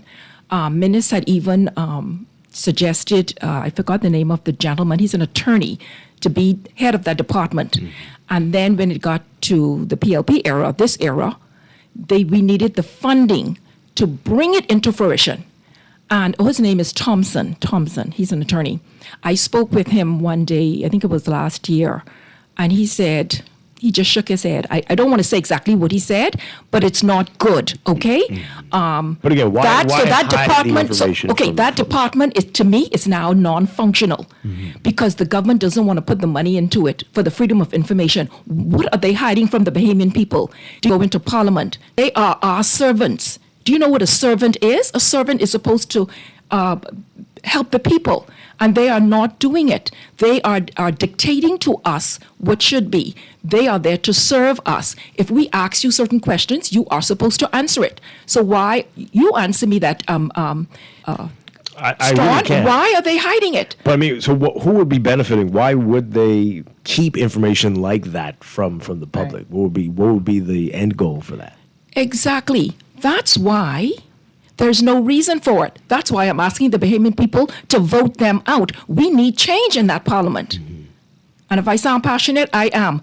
That change has to come. We have to do things in a different way than they've been doing. We've been getting the same old for the last, I would say 30 to 40 years. So this is a massive conspiracy because you're saying that successive administrations with different leaders would continue these lies? Yes. They have been kicking the can down the road. Now, I don't know if you call kicking the can down the road lying. There is an agenda. Why would you want to do that? Why, if that to benefit your people? You were voted in by the people, for the people, of the people. Why aren't you doing it for the people? Is there a possibility that while there may be traces that would be beneficial, that we just don't have enough to benefit the country in the way that you and the COI believe? You see what you're saying, right? You're asking a lot of questions. That's exactly what I am saying. That information should have been given to us years ago. Research has been done. Let me tell you something. I got a hold of a report about the sand contract in 2014 when under Perry Christie, they were talking about a sovereign wealth fund and how much money we have from the sand and the aragonite. Perry Christie listened, and let me tell you what, he got the Cuban consultants to write a report on how to mine sand and keep it sustainable. I saw that report. Most Bahamians probably don't even know that a report exists. And so why aren't they talking about these type of things? It is wrong what they're doing. I remember there was one administration when somebody said, the natural resources is worth $2 million. I forgot the name of the minister. Is it Ferreira? I hope I have the right name. He said, was the environment minister. Right. And he said, it's worth $2 million. And it was with 2 gold and 1 something. So, I can't remember all of that. But the fact is, they keep on giving us untruths. And this is our country. This is our land. And it belongs to the Bahamian people. It does not belong to the politicians. But you just said it's untruths, but we don't know. You're saying you want the information to see. We do. So it could be true, but you just want more evidence. Listen. But what if let's just say it is not. Let me know. Aragonite is being sold in Amazon right now. I'm sure you're aware of that. There is a contract by a company. They were, I think, in Florida or Texas, and now they moved to, I believe, Atlanta. Or they moved further north. Right now, you can go on Amazon and buy oolitic aragonite sand on Amazon from the Bahamas. So the question is, why aren't we talking about that? They have a contract with a certain area of our ocean where they can mine their sand. Nobody knows anything about anything. A lot of the people who have contracts, they keep the contracts in New York and different places like that. You can't even go and research those things because it's hidden. It's time for it to stop. Do you understand? All right, so I need to understand this. So if go ahead. One second, Laverne. 1 second. So if things don't pan out the way that you're hoping, that the value is not quite what you're thinking, it is not as much to base an economy on, what is the alternative? What's the alternative plans? No. What are the plans for the COI if that shapes up to be the case? I'll get there, but let me say this: we know about the seagrass and the carbon credits. When Mr. Bain talked about the carbon credits before 2021, before the PLP came into power, they were laughing and saying, Mr. Bain, you're selling dreams. What did Brave do, our prime minister, when he got in? His whole platform was based on carbon credits. He went around the world espousing, climate change and everything. And 4 years he spent traveling around the world, almost $60 million doing that. And he has not bought one iota back for us yet. What's going on? So, well, is that not a reason to be concerned that yes, because of the change in the temperature with the United States and how they are viewing the environment, that perhaps this is not going to net any returns or anything significant? So why? Okay, well, if that's the case, why didn't he come to the Bahamian people? Why isn't he telling us what is? The University of Maryland already did their research. I respect the University of Maryland. They said the seagrass is worth $156 billion per year. Now, whether that's inflated or whatever, the fact is, what I respect with the government is when you're accountable to the people, you are transparent to the people, you come to the people with the facts, and you said, what can we do as a people? But do not hide the facts. Right now, if you ask somebody about the carbon credits, most people will say, I don't know what's happening. You hear little, it caused people to speculate and whisper about having companies form offshore. And those type of speculations is not good for the Bahamian people because it causes distrust. As a matter of fact, Mr. Ferguson, who was, I think, part of this Guardian network, I think the Prime Minister has seconded him to say, your boss, where is the account being set up? I'm being honest. I'm a straightforward shooter. Where is these accounts being set up? How is it being structured? Nobody knows today how the carbon credits will be structured.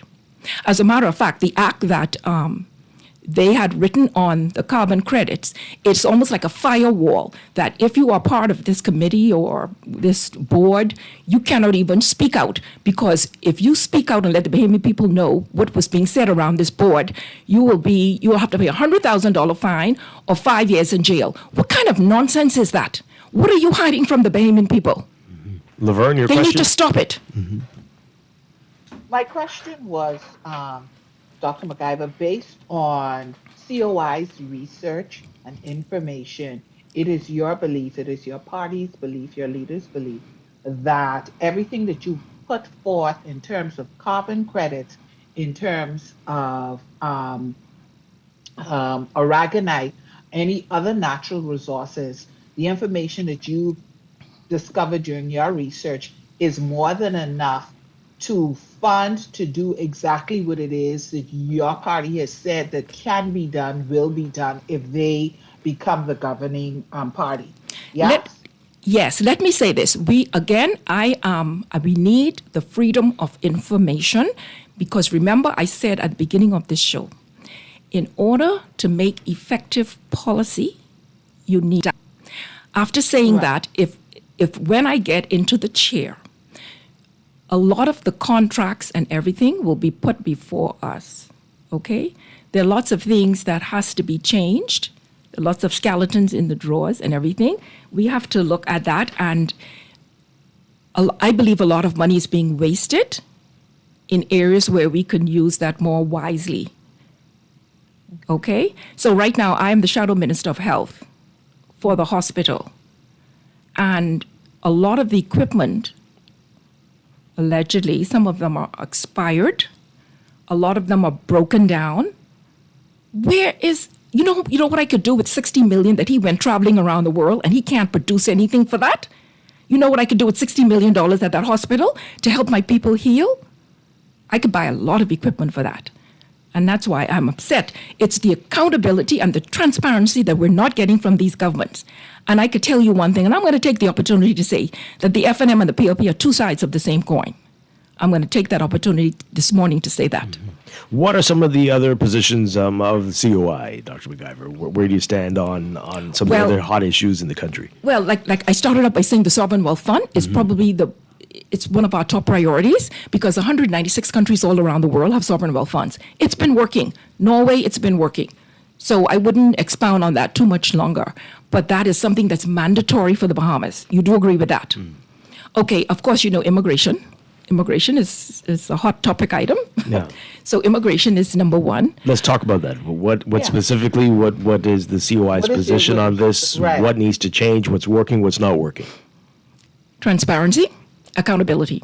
When we ask questions like, how many passports were given out? How many people went to borders? You don't get answers for those things. Again, you don't get it. So it leaves the public to see what's going on out there. The only thing, and cause them to speculate, the only thing I saw in the newspaper the other day, this gentleman was finally, they got one person charged with a fraudulent passport. The question in my mind is, if the court says it's a fraudulent passport, imagine how many more out there. Imagine how many more out there. I speak to Bahamians of Haitian descent, and I could tell you, the street talks. If you want to find information, you go on the street. I've spoken to... Go ahead. Sorry, Dr. McIver. So tell me, what does a COI-led government, the immigration department, look like? What would that entail? What changes would you make? Well, the first thing we're going to do is we're going to protect our borders. That's the first thing, okay? And what does that mean? We're going to have well, first of all, if you're coming in by boat, we're going to have a naval blockade on that narrow channel from Inagua going back south. So you could have a naval blockade, yes. And until the situation, maybe if Haiti is better economically, maybe there wouldn't be any migration. Then you could, relax it a bit. Mm-hmm. But you would need a naval blockade. In the technological age, my God, you could use drones to go and scout your borders. We're not even using the drones. As a matter of fact, where are the drones? And look what's happening with our. They're coming in through the airports. Okay, we don't want to speculate, but again, the information is not forthcoming about what is happening with the visa situation.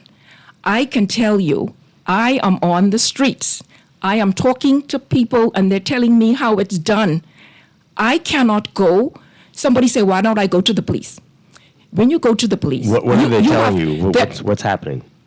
Oh, like if somebody wants to come over, what they will do, they would... if they would find somebody who have a birth date similar to somebody's birth date in Nassau. Once they find that birth certificate, they will contact the person in Haiti, and then they would switch the name of the birth certificate so they can use that to get their visa to come in. Once they're here, they come in fraudulently. They tear up that visa so you can't track them anymore, and then they go and they get their permit and everything. Listen, again... But wouldn't the visa already be, even if they tore up the visa, wouldn't the visa be in the system? Well, see, that's it. Those are the... No. Fred Mitchell has been saying, there's no need to be alarmed. Everything is under control. But if everything is under control, then why did the court the other day said that this gentleman got a passport? Now, that was proven. You can't disprove that. That was proven. So where did he get that from? Why are we just talking about the fact that one person got a fraudulent passport? Why aren't we dealing with the person who gave him that fraudulent passport? Where is the sting operation? Veronica McIver cannot carry out a sting operation. But if I was in government, I can tell you, I would have done a sting operation, and I would get to the root of the problem. We're not getting to the root of the problem. In terms of that, what you're being told on the streets, in terms of how this is happening illegally, what then is the COI's plan to curb that, to put a stop to that, specifically in immigration? I know we talked about the naval blockade. That's one area. So now how do we now fix this problem in terms of what the COI has planned for this area with the distribution of these illegal visas? Well, remember now, that's what I'm saying. You have to start with an investigation. Right. Where's the root? Where is it coming from? Are there dishonest JPs among us? Are the passports, are they being printed in Haiti? Who is the link? You've got to do your investigation.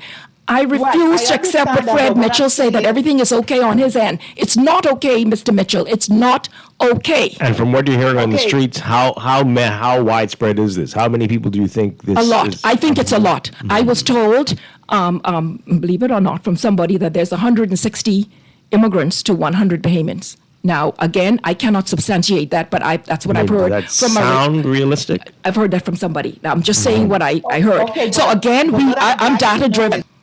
Right. What I'd like to know is let's say you've done the investigation, we find out where this is happening. Now, how does COI plan put a stop on this so this doesn't happen anymore? What are you going to do now to make sure that because obviously, as you said, you're aware that it's happening. You'll investigate. Now, what measures will be put in place to make sure that this doesn't happen under your watch if you were to become the next government? Okay, well, first of all, let me make this clear. Mr. Lincoln Bain will be the Minister of Immigration and National Security. That's the first thing. Right. And we know he's a lion. We know he will get the job done. So, again, you need honest people. You need to be able to do the investigation. Like I said, once you do it, and you have honest immigration officers, you have honest people in the visa, and you have honest JPs, the system will work. And also, to what we plan to do, we did say that we will give a 30-day amnesty for all immigrants who are illegal to come forward. There will be some flexibility, there will be some compassion. Mr. Bain can speak on this further, but there will be a period of amnesty because we need to know who is here in this country. And if you have a permit, we'll perhaps make you legitimate, but we will give a 30-day amnesty. I just want to say that. Mm-hmm. So what's happening? These folks are coming in on visas, and then what? They are assimilating into the population, and been alleged, because I can't do the sting operation myself, that they're getting bits and everything still under the table. Yes, it's still happening. So they're working, and they are right. Are they working for Bahamians, or what are they doing? Both. They're working for Bahamians and working for other persons. Mm-hmm. See, don't forget now. I think there was. On social media, there was a gentleman speaking out. He had a grocery store, and this gentleman came in and left his passport. So he called the gentleman. When the gentleman came, he questioned him. First of all, he couldn't even hardly speak English, and so forth. And eventually, the conversation got to the point where the immigrant ran away and left his passport. That was circulating on social media. I am hoping that gentleman, the owner of the food store, went to the authorities and told them the story and do an investigation. See, I've heard too many accounts where people have Bahamian passports and cannot speak English. Now, I know there are one or two cases where that could happen, but generally speaking, I think in our law, it says that if you are to become naturalized or whatever, you should be able to speak English. And if that is the case, if that is the case, right, if that is the case, then why are we hearing about people who have passports and cannot speak English? All right, so I got to ask you this before we get to Killarney. Okay. There are people who've been saying this for years about the COI, that the COI has been pushing the immigration issue, trying to capitalize on fears of Bahamians, but that these are, you said it yourself, that there isn't, we don't have the evidence, we don't have the numbers, these are unsubstantiated. What do you say to that? The people that you're playing off the fears of Bahamian people? We're dealing with facts. I started off the show telling you that the type. No, hold on. The type of government that I want to run will be data-driven. Mm-hmm. In order to do effective policy changes, excuse me, you have to. In other words, I am the shadow minister of health. So when I get in the chair, I have to clean up that hospital. So guess what? Before I build the health city, which I will build, I need to know how many people are in the Bahamas. If you say there are 400,000 Bahamians, there could be 50 or 100,000 illegal immigrants walking among us that is not documented. I will not have effective data in order to carry out my health city. We have to do it right. There's been too much underhandedness, and let's start again. Not enough accountability and not enough transparency over the last 30 years. It's got to come to an end. Mm-hmm. Dr. MacGyver, sorry, Dwight. It's just two things. One, if you could, earlier we were talking about the case with the gentleman who was cross-dressing or pretending to be a female lawyer, and then we got into, sentences and sentences running concurrently. Can you share the COI stand on or views on these sentences running concurrently? And also, can you we see that there's a lot of upheaval in healthcare, even among nurses and other practitioners who aren't getting paid overtime, who are complaining about so many things. So can you just share a little bit maybe on what COI plans are in terms of right size healthcare in the Bahamas? A couple of things really that stand out to you. And then, of course, like I said, the concurring sentence. Well, I would leave the concurrent sentence to our Shadow Minister for Legal Affairs and the Attorney General. I would prefer, her to address that particular... Who's that person? Donna Major. Okay. I prefer her to address that particular issue. But as it relates to... Everybody knows that our healthcare right now is failing. I mean, it's almost to the point where it's actually collapsing. It's actually that bad in the public service. I've never seen it this bad in about 20 to 30 years. Never. So what we plan to do is, first of all, you have to make funding sustainable. That's the first thing for the hospital. So how would you do that? I already spoke with our Shadow Minister of Finance because I teased him. I said, now you're going to be sitting across the table from me. And I said, I want you to understand that the Ministry of Health... And who's that again? That's going to be William Knowles. He's a CPA and a pastor. Mm-hmm. So interesting combo. He would be well qualified, a man of integrity and honesty. And so I believe in him. Mm-hmm. And I already told him, now, when I sit across the table from you, you are going to have to give me the money because I tease all of the other ministries that health is probably the most important, because if I cannot keep you alive, then your ministry doesn't make any sense. I have to keep everybody alive. Should the Bahamian people be required to contribute more to this as well in terms of national health insurance? Should there be deductions from our salary for that? No. Right now, we pay enough at NIB. That's enough. As a matter of fact, the PLP have it so that in the next 10 or 15 years, we'll be paying 25% of our salary to NIB. That is enough. So listen. Is that accurate? Yes, they're increasing it 1 to 2% every 2 years. They haven't confirmed that. Yes, National Insurance went up last year. Yeah, but they haven't decided to are they going to continue? That was the recommendation. That was the recommendation. Mm-hmm. We will see what they will do. Mm-hmm. As for the health care, I want to provide free health care for Bahamians. So what I am going to propose is, if you are an immigrant and you came here on a permit, that means that you were your sponsor, whoever bought you, find housing for you, and I will also admit that they have health insurance, because it will be a drain on our public health system to provide free health care for everyone. So if you are on permit, that means you're sponsored. Right. And so I would, one of the requirements will be for you to take out health insurance, and that will help balance the hospital a bit. Yeah, well, that sounds great. Don't we already have a form of, I guess, free health care? Yes. Yeah, when you sign up, you can sign up and see. Yeah, but we already have that. We already have that, but the big difference between what we have now and what you'll get when I'm in there is you will have a hospital with infrastructure, you will have a hospital with machinery that's working. Right now, nothing seems to be working. A lady had a lump in her breast, and she couldn't afford to go privately. So I told her, go to the hospital to get a mammogram. That was last year sometime. She called me back and said, the mammogram machine is down. And I said, what? She said, yeah, it's been down for 9 months. And I said, how could that be? Breast cancer is very prevalent in the Bahamas. It's probably the number one problem that we have among women.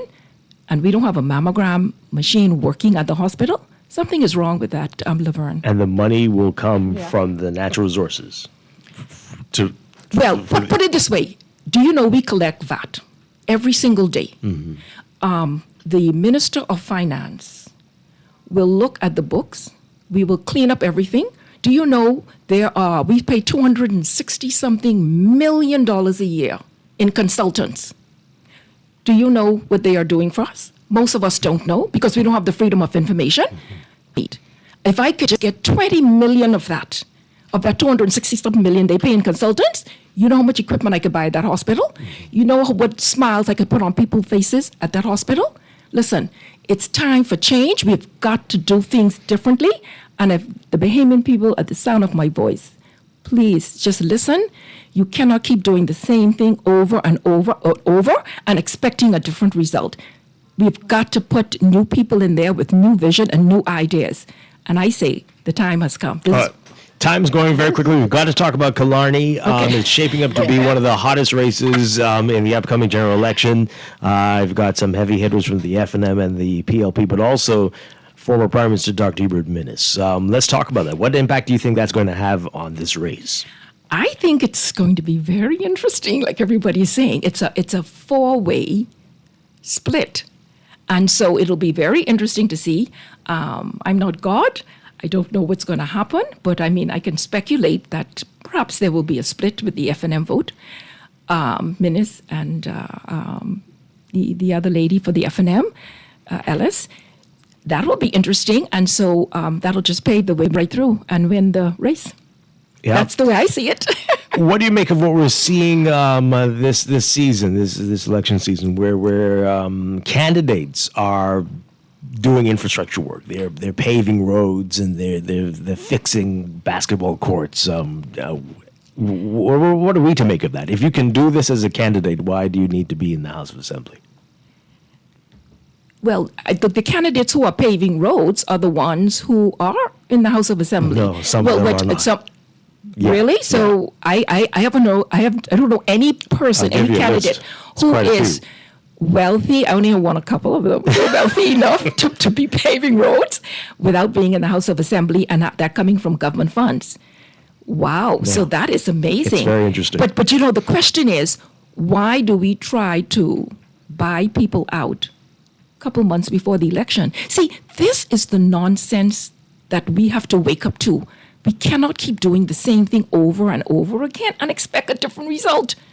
They come to you 3 to 4 months before the election. They give you all these little goodies, the little handouts, and then you don't see them for 5 more years. Mm-hmm. We, the COI, want to empower the people. We want to teach you how to fish, not just give you the fish every single day so you keep coming back. Matter of fact, my leader always used to tease and say, MacGyver, we can do more than teach them how to fish. We can show them how to buy the boat. And I kind of like that idea. Empower your people. There are going to be 1 or 2 persons who will still fall through the cracks, right? But this is where vision comes in. You have to teach your people financial literacy. Our people, the education level is still a little bit too low for my estimation. They have to be educated more, and that is what I see in order to get everybody to move up 1 notch. I want to see everybody doing well. Where does the COI stand on campaign finance reform? And also VAT, please. Okay. Okay. Let's start. We're going to get to taxes in general, but let's start with campaign finance reform. We'll get to VAT and maybe income tax. Well, campaign finance reform is one of the areas that I was pushing for a very long time, because that is one of the areas that the F&M and the PLP kicking the can down the road, the same as the freedom of information. The reason is there's not a level playing field among all of the parties. And they had the commission, the electoral commission that comes every 5 years to view our elections and to supervise it and oversee it. Right. They made recommendations over and repeatedly to both parties about campaign finance reform, that you must institute it, you must enact it. But the 2 parties keep pushing the can down the road, and we know why. We know why. Do I have to go into why? We know why. So it's time for us to enact campaign finance reform so there's a level playing field. Mm-hmm. All right, Laverne's question about VAT and income tax. Where do you stand on that? Listen, the Minister of Finance, our Shadow Minister of Finance, what he wants to do with the VAT. But if things work the way we want to, eventually we would like to transition out of VAT. Before 2014, our country was doing better. You remember the statistics I told you? The poverty rate was 9.3 in 2001. By the time it got to 2017, the poverty rate went to 14.8%. VAT was instituted around 2014. What does that tell you? Our national debt hasn't gone down. Poverty was still increasing. The government has not shown the Bahamian people how VAT was beneficial to us. So would our party look at eradicating VAT? I can probably bet you, but I wouldn't make the decision. The cabinet of my party will make the decision. And if we can do it, we would eradicate VAT. That would be a done deal. That would be gone. Okay. I'm not sure. Well, okay, I hear you. And what about income tax? What's your stance on that? What do you make of that? Strawn, if we're going to get rid of VAT, then of course we wouldn't even have to discuss income tax if we can harness our natural resources. Remember now, we're one of the richest countries, I think, in the world when you consider how many.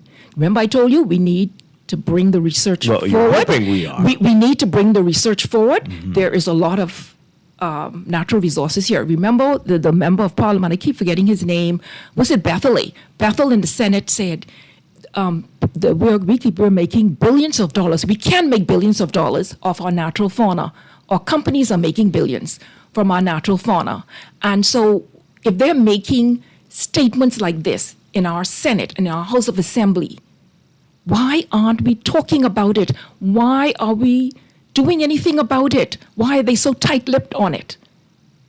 Mm-hmm. And until you can answer me that, then we need to go into that direction. Mm-hmm. Because, go ahead. So possibly in the future under a COI government, possibly no income tax, possibly no VAT, possibly just the natural resources and free healthcare.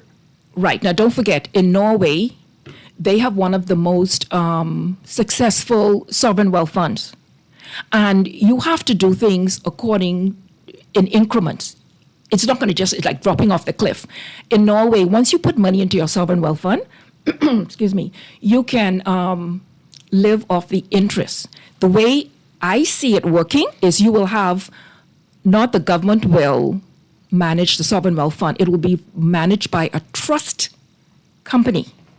And that trust company will have another layer. I want 2 layers of trust. So one layer will oversee the first trust layer to make sure there's no, hanky-panky going on. And then once those funds are managed, the interest, so we will leave the principal in the still institutions like health and education and other increments that's left over, we will give royalties to our Bahamian people. But it has to be done in increments. Nothing is going to be done overnight. Yeah. You have to give us a chance to prove to you that these things can be done and to get the information. Right now, they're hiding the information, and we need that. Where do you stand on national lottery? What is your view on that? Oh boy, that's a controversial issue because I know some of the churches don't want any gambling at all. But I can say to you that if I had the opportunity to choose between a national lottery and giving money to the numbers boys, of course I would have chosen the national lottery. I thought that was an egregious thing that was put upon us under the Christie administration when he went to referendum and he reneged on what the people wanted. That was an egregious thing. And you see, it's coming home to bite us, right? All right, we are talking with Dr. Veronica McIver. She is the Killarney candidate for the COI, also the deputy leader of the party. We only have a couple of minutes left. We've got folks are trying to get in with calls to see if we can squeeze in a couple of these. If my next guest wouldn't mind for a couple minutes, let's see if we can get these in. You can call quickly 323-6232, 325-4316. 325-4259. Call us toll free 242-300-5720. Tweet us, Facebook us, text us 422-4796. Caller, good morning. You're live on the air. Good morning, Dwight. Good morning, Laverne. And good morning to my number one supporter, Dr. Veronica McIver. How you doing? Good morning. Good morning. This is Marvin Johnson. Hi. Boy, Dwight, let me tell you something. You do this to me again, that's 3 strikes you out. I don't know the what that is. last time you had my half brother on there, I spent a waste the whole time to get in. Dwight Johnson. And this morning, all my minutes gone. This is the first time you've called your full name on the show, so I guess this is very important to you. Yes, it's extremely important to me because everything Dr. McGaffey, I really never thought that we would have had genuine, true Bahamians that really cared for this country until I met Dr. McGiver 4 or 5 years ago on a personal expedition. And ever since then, she was like a big sister, a mummy, everything to me and my group. She is that. What she's saying, she is exactly that. And I know that's hard to believe, Bahamians, but CNN tell you, no lie. As a matter of fact, she's not even in office, and she's working on the ground. As you all will see, at 2 o'clock today, we have something we have to do personally for the country, and she's not even in office. So, Laverne, Dwight, you all believe them. And yes, I asked her about Lincoln because a lot of people were snarling at Lincoln and his aggressiveness. And you know what her response was? She said, Marvin, I can do it, She said, like a shield in the forefront. And I tell her she has to say no more. She don't have to say no more. So that is a powerful little lady, a true Bahamian you got in your studio. Dwight, thanks for taking Grammy Boy call. Okay, thank you very much. A glowing endorsement there, Dr. McGiver. Yes. Let's take another call quickly. Good morning, caller. You're on the air.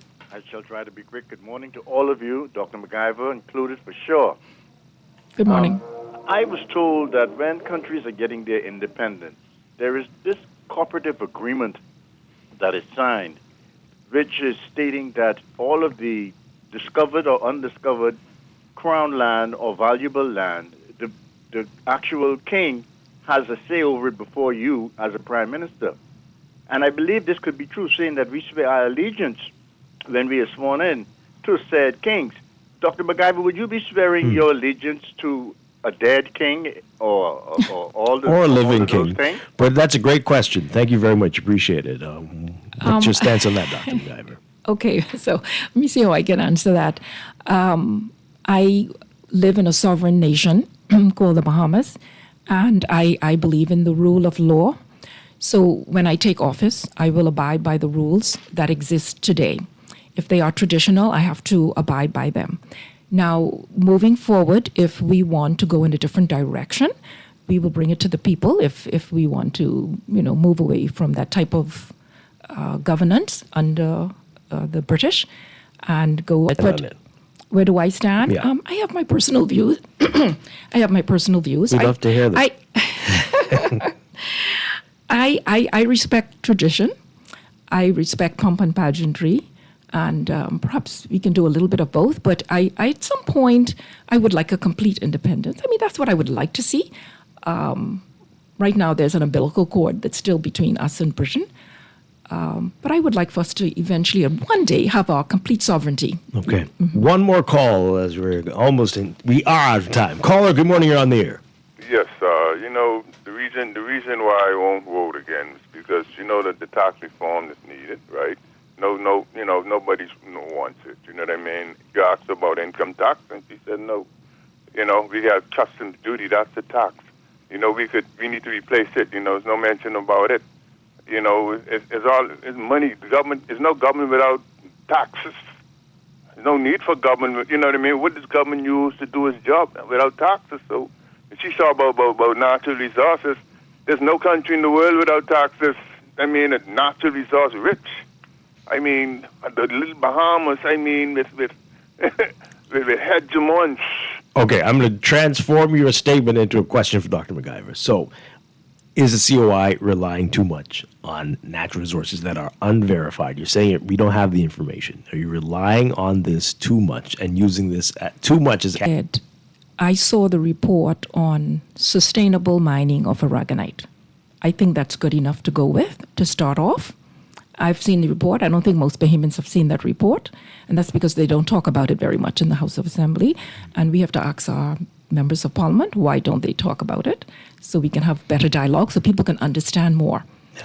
And about the gentleman with taxes, listen, everything has to be done incrementally. When you get into office, you don't just, boom, do something. It has to be done incrementally. And so we will make decisions as we go, especially. And don't forget now, remember I said there's a lot of wastage of funds. A lot of times government puts out procurement deals, no bid deals. Some of those things have to come to an end. We're losing a lot of money being siphoned through, under the table deals.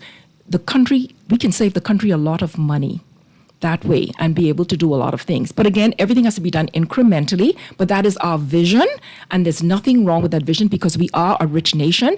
We do have a lot of natural resources, the shale, the sun. We just have so much. But do you realize that just selling our Junkanoo arts and craft can bring billions of dollars in? You know what we're lacking in this country? We're lacking vision, and that's why they're taxing the people to death. And I disagree with that caller, even though a lot of countries do have taxes. But if you have vision, you could minimize your tax to the point where you help and empower your people. You got 20 seconds. What you'd say to listeners who are Killarney, registered in Killarney, and voters in Killarney, what would you say to them? By the way, all Killarney residents, I am opening up my office as of Monday. It's opposite Starbucks in Cable Beach. So now you know where I am. I'd love for you to come by, make an appointment, come and sit and talk with me. I am working hard on the ground. Right now, I'm working on the flooding issues in Killarney. I'm meeting with engineers. I've sent out some videos on how to solve the flooding issues. I'm trying to stop a development where they're trying to fill in the wetlands right now in Devonshire. I just wrote the government a letter to the Minister of of the Environment, Zane Lightburn. I sent him a letter. I'm waiting on a reply because that development has to cease and desist because it's going to wreak havoc on flooding. See, these are the things that needs to stop in this country. Everything is being done under the table, and it's not being done with proper planning. So there's lots of things that I can do for Killarney and lots of things I have done, but it seems like you don't have much time for me to get into it. So we'll do it another time. We can talk again. We look forward to it. Dr. Veronica McIver, thank you so much for being here this morning. Thank you for having me. It's been a great discussion. Thank you. We're going to break for news headlines, and when we come back, we're talking with SBDC in business. A whole lot more Morning Blend coming up. Stay with us. Hey, 'cause she is a fighter. Kalani, the future is bright. Oh, if you need improvement, come join the movement. Come join the movement. Hey, you're looking for change, find it here. You're looking for justice, find it here. You're looking for truth, find it here. Vote for MacGyver. She's here for you. At Star General, you can go gold. Comprehensive car insurance covers loss or damage from accidents, fire, theft, and third-party liability. But the Gold package gives you increased coverage for rental car and windscreen, personal accident, medical benefits, deductible waiver, and 24-hour roadside assistance where available. Our Star General Gold package also gives you up to $2,500 for accidental damage. Go gold with Star General. Insurance made simple. Screening for colorectal cancer should begin at the age of 45. Reduce your risk for colon cancer and schedule your colonoscopy today at reduced prices for the months of March and April at the office of Dr. Harold Mullings, located next to Princess Margaret Hospital. Call us today at 328-5550 or WhatsApp 816-1417. This is Guardian Radio 96.9 FM, streaming on GuardianTalkRadio.com and the Guardian Radio app, Nassau, Bahamas. The opinions of the hosts and guests are their own and do not necessarily reflect the views of the management and staff of Guardian Radio. Wake up, it's a new day. Wake up, it's a new day.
Good morning and welcome to Morning Blend Business on this Thursday, February 26th, 2026. Welcome back to our Morning Blend listeners. Once again, I'm Dwight Strachan along with Laverne Gardner. And this morning, it is time for a monthly series with SBDC, Small Business Development Center. We resume.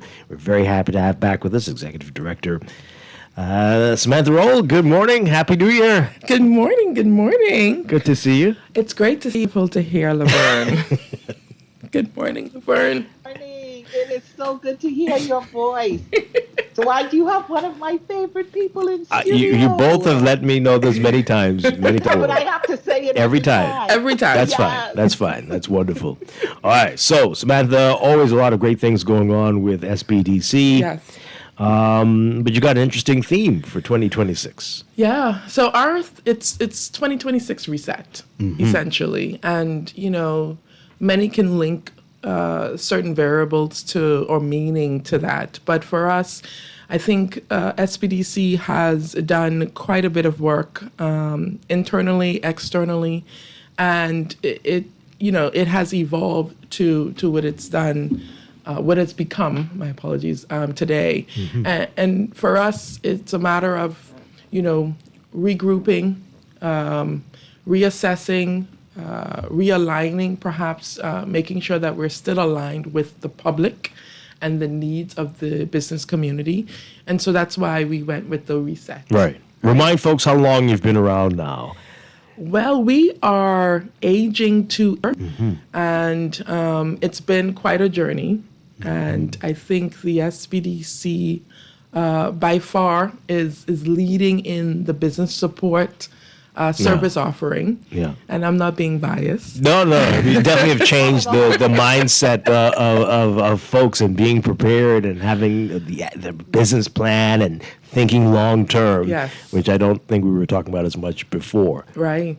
And it comes with a lot of work and assessment in the background. And I don't think fully people understand the level of effort that goes into that. And so the team at SBDC, is constantly, re-engineering, revamping, repurposing a number of our mechanisms, internal processes, the types of programs, collecting the data to inform what programs we must have, and how do we engage the public, but also the business community. And so that's how we came up with Reset. Okay, we've done so much, particularly over, since 2022. Let's just take a moment and kind of think through, refocus.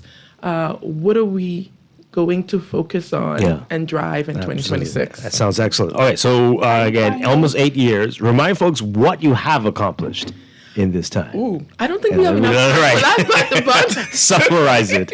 But I will summarize it. So in the entire SBDC, we have, in terms of amount of investment, we have invested $98.5 million in grant funding, debt or loan funding, and equity, right? So that's totaling everything. And we've done that across a number of islands, 16 islands to be exact, and investing in 44 industries, right? So that's just funding. Wow. In addition to that, the team has curated multiple programs and initiatives for entrepreneurial training. So our entrepreneurial clinics across the Family Islands, we have our Family Island team lead, Debbie, and the crew out there that does a lot of work on the Family Islands, on the ground. We have curated Entrepreneur Speak, and it's a TED Talk style. We've recently done that to where we engage entrepreneurs themselves who speak to others. Right. Because it's good to see and hear from those who are experiencing it or who have experienced it. Yeah. And so that was a great initiative we did in partnership with the University of the Bahamas. We've done Level Up across various communities. And so we've had Level Up in Golden Gates, we've done Level Up in Fox Hill, we've done Level Up at the Royal Bahamas Defense Force. Oh, wow. And so, we've done Level Up in Grand Bahama. And really what that was about is bringing some of our stakeholders and partners. So like the Department of Inland Revenue, some of the key stakeholders or insurance agents. We've brought a number of those partners that help to make business easier. And so these are the types that we've done. And of course, our grant programs, I'm sure, right? The Women Entrepreneurs Initiative. And every time we came on your show, Dwight, and spoke about the women them, right, we get that one. And so we launched our Men in Business. In a big way. In a big way. Yeah. And so we've done the Young Entrepreneurs Initiative. We've done the initiative around empowering differently abled entrepreneurs. We've done quite a bit. We've done a grant program in the creative space. We've done a specific program around the fly fishing. So I can go on and on and on. Okay. But I think what... I'm sorry, Laverne. Go ahead. Sorry, no problem. I have a question. Well, of course, we know the hundreds, thousands, whatever the quantifiable amount is in grants that SBDC has provided funding for. Have you found over the course of 8 years that even in doing that, though, a lot of your time and energy is also going towards coaching, that people come in very excited about their ideas but not really understanding maybe how business works, and you've found that a large part of, or a part of what you're doing has been coaching and the guiding? Absolutely. And you actually raised a very valid point, Laverne. And so, the public, the business community, those who approach us tend to most likely come with a singular focus, and that's to get the money, right? If I'm speaking plainly. However, SBDC's values and what we have to contribute, our service offering, is heavy around entrepreneurial training and development. It's heavy around shifting the mindset in terms of the entrepreneurial journey. It's heavy around the mentorship and coaching, because you're going to experience pitfalls and challenges. And the first time that you experience that no or that challenge, are you then going to, pack up your bags and say, this is it? And so, Laverne, you're absolutely correct. In all of our programming, we have intentionally infused entrepreneurial training and mentorship in every single program. Right. And sometimes we get complaints about it. Oh, why do I have to go through all of this red tape to get, $5,000 or $10,000 or $40,000? Right. Right? But it is important for people to understand that there is capital out there. There's capital out there. There's investment out there. There are investors out there. It's a matter of whether or not you are prepared to meet their expectations to where they want to invest in you. Absolutely. Right? Are you noticing that change in people's perception, that they're more open and more willing to do it now? They're coming along. They're becoming. Yeah. My Michelle Obama. They're becoming. Right. But we have found and we have received testimonials from those who have not been funded program, and they have validated the fact that, wow, this was invaluable. Okay. I appreciate the training. I appreciate the content. I appreciate the facilitators. Our facilitators, our mentors, our industry experts, our entrepreneurs themselves are some of our strategic partners infused in the programs. And so we do get that buy-in. We do get that encouragement in terms of, listen, that training, our blueprint training module is fantastic. Mastery Academy was very helpful for us. And so they get to learn. We just partnered with EDLS, which is the Eugene DePuch Law School, and hosted a legal workshop. And again, I've gotten feedback even from that to say, wow, that was just very, very helpful, informative. Nice. And so, yes, Laverne, we want to make sure that we're not just focused on the 98.5 million, but we're also focused on how do you then sustain and expand based on the information and training you have to succeed. Yeah. Wow. All right. So, Laverne? Okay. No, I was just agreeing. Okay. All right. So the reset, that is what you put out there, what form is this going to take, though? What do we know, or is it just you're just calling for just exploring possibilities? Both. Mm-hmm. So we do know. So our reset is about one, readiness. Mm-hmm. So again, focusing on readiness and making sure that person understands, entrepreneurs, small businesses understand that it goes beyond the funding. Yeah. Right. And so that's part of our reset. We have our internal discussions and we say, well, we need to make sure that we highlight the value of all of our other offerings in addition to the fund. When we talk about reset, we talk about customer service, and how that is so important for the success of any business. And so again, doing that mindset reset around commerce, what type and of this service. is not just for SBDC, but for everybody, all businesses, all businesses. Entrepreneurs, everybody you deal with. Our reset is internal and external. Okay. Right? And so those are the things we want to reset in terms of the Family Islands. And we need to reset customer service twice around here. But we're working on it, right? But I can tell you with the Family Islands for the past unplug and kick it in, plug it in again. Plug it in. Yeah. Maybe reconstruct the whole thing. Right? Maybe.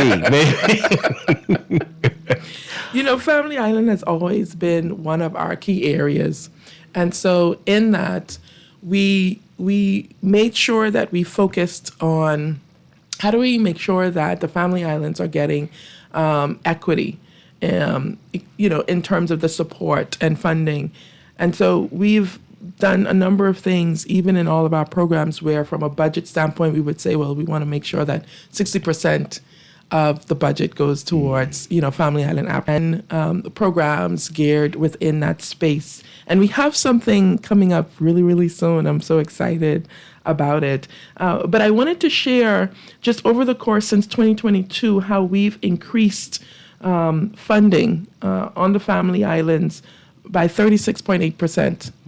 Right? And so that was intentional. Right. That was intentional for us.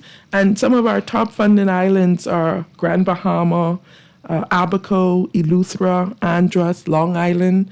And then Exuma is right behind Long Island. And so, we've intentionally focused on that because we understand that there is untapped potential. There are defined opportunities across our Family Islands. Yeah. I know you said you have 44 industries you've funded, but what are you seeing on the Family Islands? Is it agriculture or tourism? Yeah, well, both actually. And so it's heavy around the blue economy space, right? Okay. So the fishing, yes, the commercial fishing, but there are other positive reef, coral, initiatives and businesses that are happening to help with the sustainability of our waters. So you have businesses doing that. You have some other businesses within the agricultural space. You certainly have businesses within the tourism space. And then you do have businesses where, the food and beverage, that exists, transportation, that exists across our Family Islands. We've even started to see some businesses within the medical industry. Okay. And so on the Family Islands. Yes. Nice. All right. So what would you say to businesses, entrepreneurs out there who have been hearing about SBDC all these years, but haven't taken that bite? They haven't jumped in as yet. What would you say to them? I think that may be attributed to a few things. So one, of course, in a grant program, it is extremely competitive. You have persons who would apply and say, well, we went through all of that and we still didn't get funded. Right. Well, we say that one, it is not guaranteed. If you submit an application, that's an application to be considered, right? The other part of it is because it is so competitive. And so we would get hundreds of applications in for one grant program. Wow. And then we would do our 2-tier and sometimes 3-tier adjudication. One, to make sure that you have fulfilled all of the requirements. But then the other tier, it looks at your executive summary or pitch deck. It looks at your application in terms of viability, in terms of what it is that you're doing to contribute, your use of funds, et cetera. And then, it could just be a lot of the applications are great ideas, great existing businesses, but we have budgeted, a certain amount for this program. Right. And so not everyone would be funded. And so I would say, well, then it's your business. You're trying to access capital for your business. Then I would assume that you would do everything you need to do in order to get that capital, even if you have to apply again. Oh, wow. Right? Yeah. You look at needs, right? Whether the community needs this business or the too many do this a factor? We do look at that. So in the adjudication, there is a rubric that the adjudicators are largely external, particularly on the second level. And so they do look at those factors. Right. Is there oversaturation in particular industries, or have we funded or provided so much funding in a particular industry where this new idea is great. We're diversifying and expanding our economy with this type of concept, and so we look at that. Now, where you may think that there's saturation in New Providence, that same idea may be very much needed in some of the Family Islands. Oh, yeah. And so, if you look at car rental businesses, that's a need in some of these Family Islands. And so we look at it in its real lens, and the adjudicators assess accordingly. Certainly don't need many more in your Providence for that. My goodness. Okay, so we're getting some interesting questions. Oh my gosh. It feels like there are more rental cars on the streets than what's going on, right? But anyway, I don't. That's it. Yeah. Sorry, Samantha. We're getting some questions. And folks, you can text us as well. Yeah. And we'll take some calls as well. But text us 422-4796 and call in 323-6232, 325-4316. Caller, you're on the air. Good morning. Are you there? No, call us back. All right. Someone's asking, you mentioned funding creatives. Is that coming around again? And what should creatives do if they are looking for funding? Yeah, I think if I recall correctly, we had committed 3 years having 3 cohorts of the creative program. And so we're expected to do one more cohort of the creative and I believe one more cohort of the young entrepreneurs. Okay. But there, that doesn't stop someone in that particular space from applying to some of our other programs where it would make sense, right? So if there's a focus on the tourism, perhaps in partnership with some of our stakeholders, then they could apply to that program. Right. If it's linked to other elements, then they can certainly apply across the other programs. Right. Yeah. Right? Okay. Let's take this call. Caller, good morning. You're live on the air. I'll add to the testimonial, because right now I'm doing a program with the SPDC, right? It's a group initiative, and I can honestly say that the wealth of information that is given to us as a collective group, it's worth it, And I think what a lot of entrepreneurs, small business owners need to understand is that, banks really and truly don't have to invest in what it is that we're doing because it's like, it's really important to you. But at the same time, it's like, what are you doing to really show that you need this? And so if you're not putting the equity just to show that, hey, listen, I want this. I want to know how to conduct business. What tools can I use to make my business better? Then it's like, they really don't have to just give their money to you. So for people who because even before I did this program, I asked about it before because I do photography. I have all kind of rigmarole and you got to do this and you got to do that. And then sometimes you don't even get the money. And I was like, you know what? I got too much going on for me to do that. And then when I became a part of this one, and I really saw the wealth of information that was being given, I was like, you know what? Yeah, it's definitely worth it. So if you're a creative, you have to get past that point of, or you need to understand that the administrative part of things is very important when it comes to business. And so these little modules and stuff that they give us to do, it kind of helps to, I guess, hone in your focus to understand business just a bit better. So I like what SBDC is doing. Hopefully I'll be able to get what I need in the very near future, and I would like to encourage you guys to keep doing what you're doing. Excellent. Can you say which program you're in? Would you mind? Or No, yeah? I don't. Which one are you in? Is he gone? Oh, boy. All right. Well, you have an idea which one he is? No, okay. And I have a question, just Mhm. for clarification. Sorry. Do you have to? Let's say I have a business idea, but you're not necessarily. You know how you have different offerings for grants. There isn't a grant being offered necessarily for what I'm interested in doing. Am I still able to reach out to SBDC, apply for funding, or do I have to wait until there's a grant being offered? So that's a great question, Laverne. So grant funding is only one of our offerings in terms of access to financing. And so, of course, we have the guaranteed loan program, right? And so that funding goes through a business plan process that allows for the commercial banks, the credit unions, all of our financial institution partners to participate and decide whether or not they want to invest in your funding. And what that allows is for SBDC to become your guarantor. For funding up to $500,000, we would guarantee up to 75%. And in certain particular question, no, you don't have to wait for a grant program that fits your needs. That's a program, depending on your funding ask, that you can look at. There's another program that we're about to launch, which is, and we've offered this in the past. We have revamped and reset this particular program.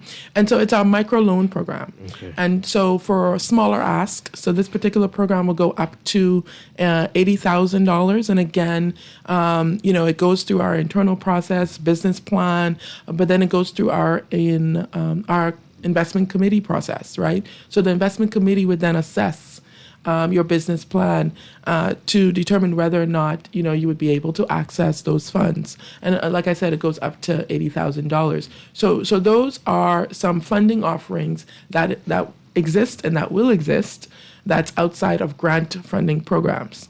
Okay. All right. Let's take this call quickly. Caller, good morning. You're on the air. Yeah, I hung up too quick. Okay. It's the Elevate Art community. Okay. Elevate Art. Got that? Oh, is that your business or that's the program? No, that's the okay. So Elevate Art is, I don't even know how to explain it, but Elevate Art is basically bringing artists and creatives together into one community, right? Mm-hmm. And so the SBDC, from what I understand, is assisting artists with getting into the digital space to sell their products, to sell their crafts, art, and so that's what I'm a part of. Okay. All right. Wonderful. Thank you so much. Thank Appreciate you so much for that. sharing that. All right. You mentioned it earlier. You talked about the grants and loans, but you also said equity. Now, we haven't heard that much about this. We know this has been offered, but tell us, how many people have taken advantage of this? How many companies are invested in? And we have that more on the earlier side of SBDC. Right, I remember that from the beginning. And yes, and we have done that in partnership with the Bahamas Entrepreneurial Venture Fund, really, who's our equity funding partner. We're looking to see how we can have some other modules or funding modalities around equity funding. Okay. But that was mostly done with the venture fund, Yeah, and that was mostly done earlier on. Mm-hmm. Yeah. Wow. All right. So by the end of the year, what would reset look like for SBDC, and how are you hoping that would look for other businesses out there, other companies out there? So what we like to see is we would like to see that transition from micro to small to medium to large businesses. Okay. Right? And so that's what we work with. We have an understanding and reality that in some micro businesses, they may just remain micro businesses, but they are valuable to the community in which they serve. And with that in mind, we have polled and listened and activated to design a project, an Empower project. And what that really is about is empowering inner city businesses, providing support to those businesses, doing more hands-on, creating the business format where we're in person and we're engaging, but at the same time providing access to our partners. So there are businesses who are not formalized. Right. And so we want you to fix your business. Wow. And so we're going to provide access to that. We're going to provide access to advisory coaching. So while you're going through this training, we're going to open up the grant application at the same time and provide guidance to make sure that the quality of the application is at that level. Nice. For greater probability of success in terms of grant funding. But we want to be able to empower the tire shops. We want to be able to empower the coconut vendors. We want to be able to do braiding, hair braiding, and the convenience stores in our communities. And so again, they may not be bankable, but they are just as valuable. Yeah, absolutely. And so there is this program that's about to launch. It hasn't launched yet. And so, breaking news. Excellent. It's coming soon. And we're going to do that in partnership with Urban Renewal and a few other partners. I'm not going to announce just yet because we're making sure. You'll come back to tell us more about that. Absolutely. Yeah. Absolutely. Okay. But I think that's going to be one of those exciting programs that SBDC has launched. I think at the end of it all, and I don't want to say at the end of it, but as we go through 2026, 2 years ago we mentioned this road to 100 million in funding. I think for us in the team, we've also outlined some KPIs around training. How do we engage? What type of information that we're going to share to the public? What are we going to do about our data collection? And so publishing data that may help to inform, our local market research. And so those are the types of things when we talk about reset, right? What is our advocacy program looking like or strategy for certain things? We did the Entrepreneurs with Disabilities program, but there's still some policy elements in there that if we're really talking about equality, that we need to have fixed. Yeah, absolutely. And so those are the things that we thought, these are some real hard achievements that we want to make. And so reset. Yeah. Okay. Very exciting. We're looking forward to this. Hearing more about this throughout the year. Samantha Roll, always a pleasure. Thank you so much. Thank you. Keep up the great work that you're doing with Small Business Development Center. Yes. And we look forward to our monthly chats. Thank you. Laverne. Hopefully I get to see you in studio soon. I'll talk to Dwight. Yes, Dwight. Either you can go with us when we're going over there, or we'll bring her here. Somehow we'll make it work. We'll make it work. Samantha. All right. We're going to take a break, and when we come back, our final few minutes of Morning Blend Business here on Guardian Radio. Stay with us.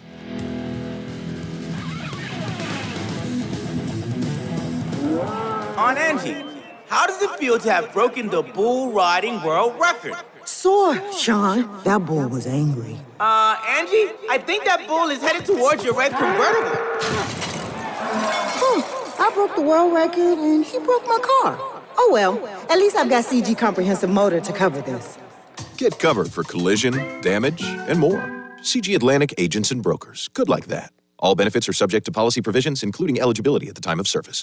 At CFAL, we understand that a secure future is the greatest gift you can give your employees. That's why our tailor-made group pension solutions are designed to fit the needs of both large and small companies. With CFAL, you can provide the retirement you and your employees deserve, ensuring peace of mind and financial stability for years to come. Join the many businesses that have already entrusted CFAL to create the right pension plan for their employees, and let us help you build a brighter future for your team. Visit us at cfal.com to get started on building wealth so you can live well.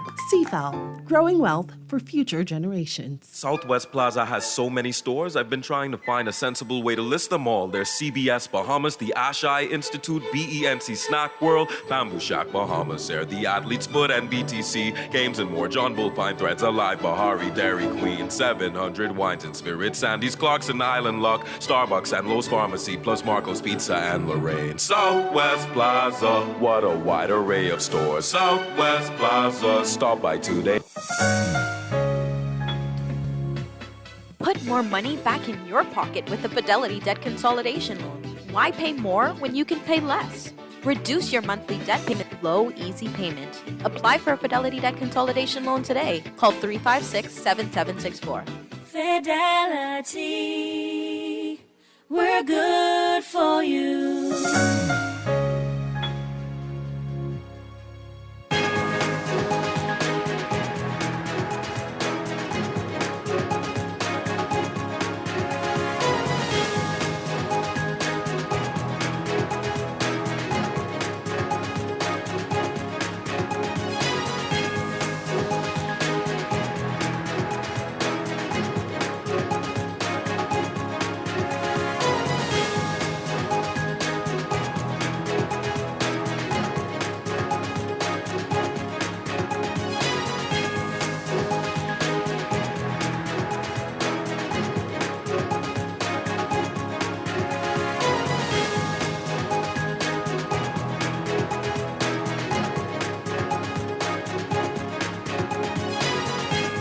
It is time for your morning business report brought to you by CFAL. The government moving a resolution in the House of Assembly to borrow $1.86 million to begin the development of the Afro-Caribbean Marketplace and Logistics Center in Free National Bazaar. Minister for Grand Bahama Ginger Moxie led the debate on the resolution and explained that the idea behind the marketplace is to boost trade, investment, and connectivity between Africa and the Caribbean. The government signed an MOU with the African Export-Import Bank in 2023 and signed a project preparation facility in 2024. Moxie says this resolution will unlock, quote, game-changing opportunities for Grand Bahama. She said the resolution will begin revolutionary work supported by Afrexim Bank, which has a vested interest in sustainable development and in growing Africa's presence in the Caribbean region. According to Moxie, the $1.86 million will be used to engineer the bankability of the project, reduce implementation stage sovereign exposure, invite in private capital, and enable structured trade corridor development. So she says the government is not underwriting construction, the government is underwriting preparation so that future development proceeds on a properly structured, commercially viable, and fiscally responsible basis. You can read more on that in today's Guardian Business section. The OAS, the Organization of American States, is convening a hemispheric workshop in the country at Margaritaville on the European Union's Just Transition Fund, the JTF, established to mitigate the social, economic, and environmental impacts of transitioning to a 2050 climate-neutral economy. Labor and Public Service Minister Pia Glover-Roll explained that the event begins tomorrow and aims to align labor and environmental agendas, strengthen the global economy. The workshop is expected to focus on sustainable job creation, digitalization, and artificial intelligence integration, with 28 OAS member states participating. And a flood of people expected to descend on Sandals Royal Bahamian Resort's Conference Center tomorrow and Saturday to participate in the Global Leadership Summit Bahamas, headlined by acclaimed author and speaker John Maxwell.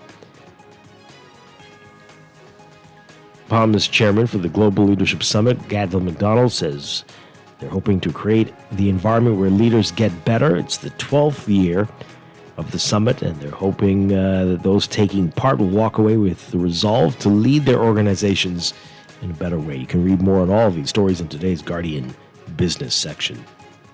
Overseas, slightly more Americans applied for unemployment benefits last week as layoffs remain at relatively healthy levels. The number of Americans filing for jobless aid for the week ending February 21st rose by 4,000 to 212,000 from the previous week. The Labor Department reporting today that this is in line with surveyed by the data firm FactSet. Filings for unemployment benefits are viewed as representative of U.S. layoffs and are close to a real-time indicator of the health of the job market. Earlier this month, the Labor Department reported that U.S. employers added a surprisingly strong 130,000 jobs in January, and the unemployment rate in the U.S. fell to 4.3% from 4.4%. But government revisions cut 2024-2025 U.S. payrolls by hundreds of thousands, reducing the number of jobs created last year to just 181,000. World Economic Forum head Borge Brende saying today that he is stepping down after facing pressure over his contacts with the late sex offender Jeffrey Epstein. Brende, a former Norwegian foreign minister, saying in a statement that he had decided after careful consideration to step down as president and CEO of the forum known for its annual January summit in the Swiss Alpine resort of Davos. Brende was Norway's foreign minister from 2013 to 2017 and is one of several prominent Norwegians who have faced scrutiny following the latest release of the Epstein files.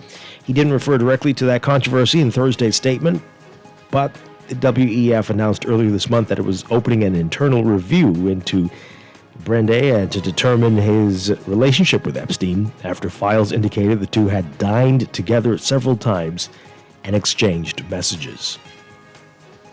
In your market watch, recapping on the BISX from Wednesday, your market movers, APD Limited moving 7,001 shares, closing unchanged at $50. Galena Holdings moving 1,555, unchanged at $15.80. CIBC Caribbean Bank moving 548, closing at $16.50, unchanged. Fidelity Bank moving 200, closing at $15, unchanged. Focol moving 168,146. Unchanged at $7. J.S. Johnson moving 428, unchanged at $16.77. Consolidated Water up 14 cents to $7.61. Emira Incorporated up 17 cents to $12.55. The BISX All Share Index closing at 3,179.29, up 0.31. That's your Market Watch, and that is your morning business report brought to you by CFAL, growing wealth for future generations.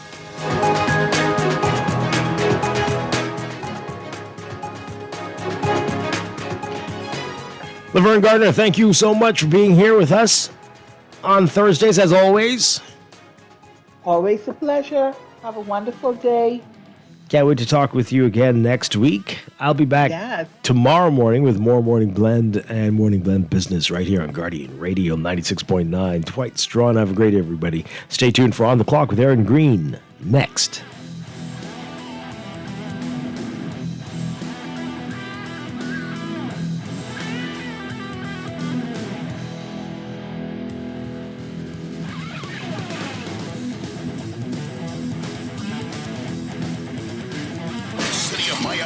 Presents JITG Music Fest. Janae Aiko, Ludacris, Ashanti, Nelly, Glorilla, LMA, Maya, Show, D-Nice and Friends, featuring SWV, Donnell Jones, Case, Sunshine Anderson, and Kenny Burns, the Isley Brothers, El DeBarge, and so many more. March 7th and 8th, Hard Rock Stadium. Tickets and info at jazzinthegardens.com. Jazzinthegardens.com. For over half a century, Hongxi has been reserved only for heads of state and world leaders. It wasn't just a car, it was a privilege. Easy Car Sales is proud to bring that distinguished heritage to the Bahamas. A new era in luxury electric, rooted in absolute prestige. It's for the few who demand freedom from the gas pump and first-class craftsmanship. Visit Easy Car Sales to see if you're ready for a taste of royalty. Planning for retirement can be overwhelming, but with CFAL, it doesn't have to be. We offer tailor-made individual, group, and pension solutions that take the guesswork out of retirement planning. Whether it's for you or your company, don't leave your future to chance and let the trusted hands of CFAL's experts guide you toward peace of mind and financial stability. Low upfront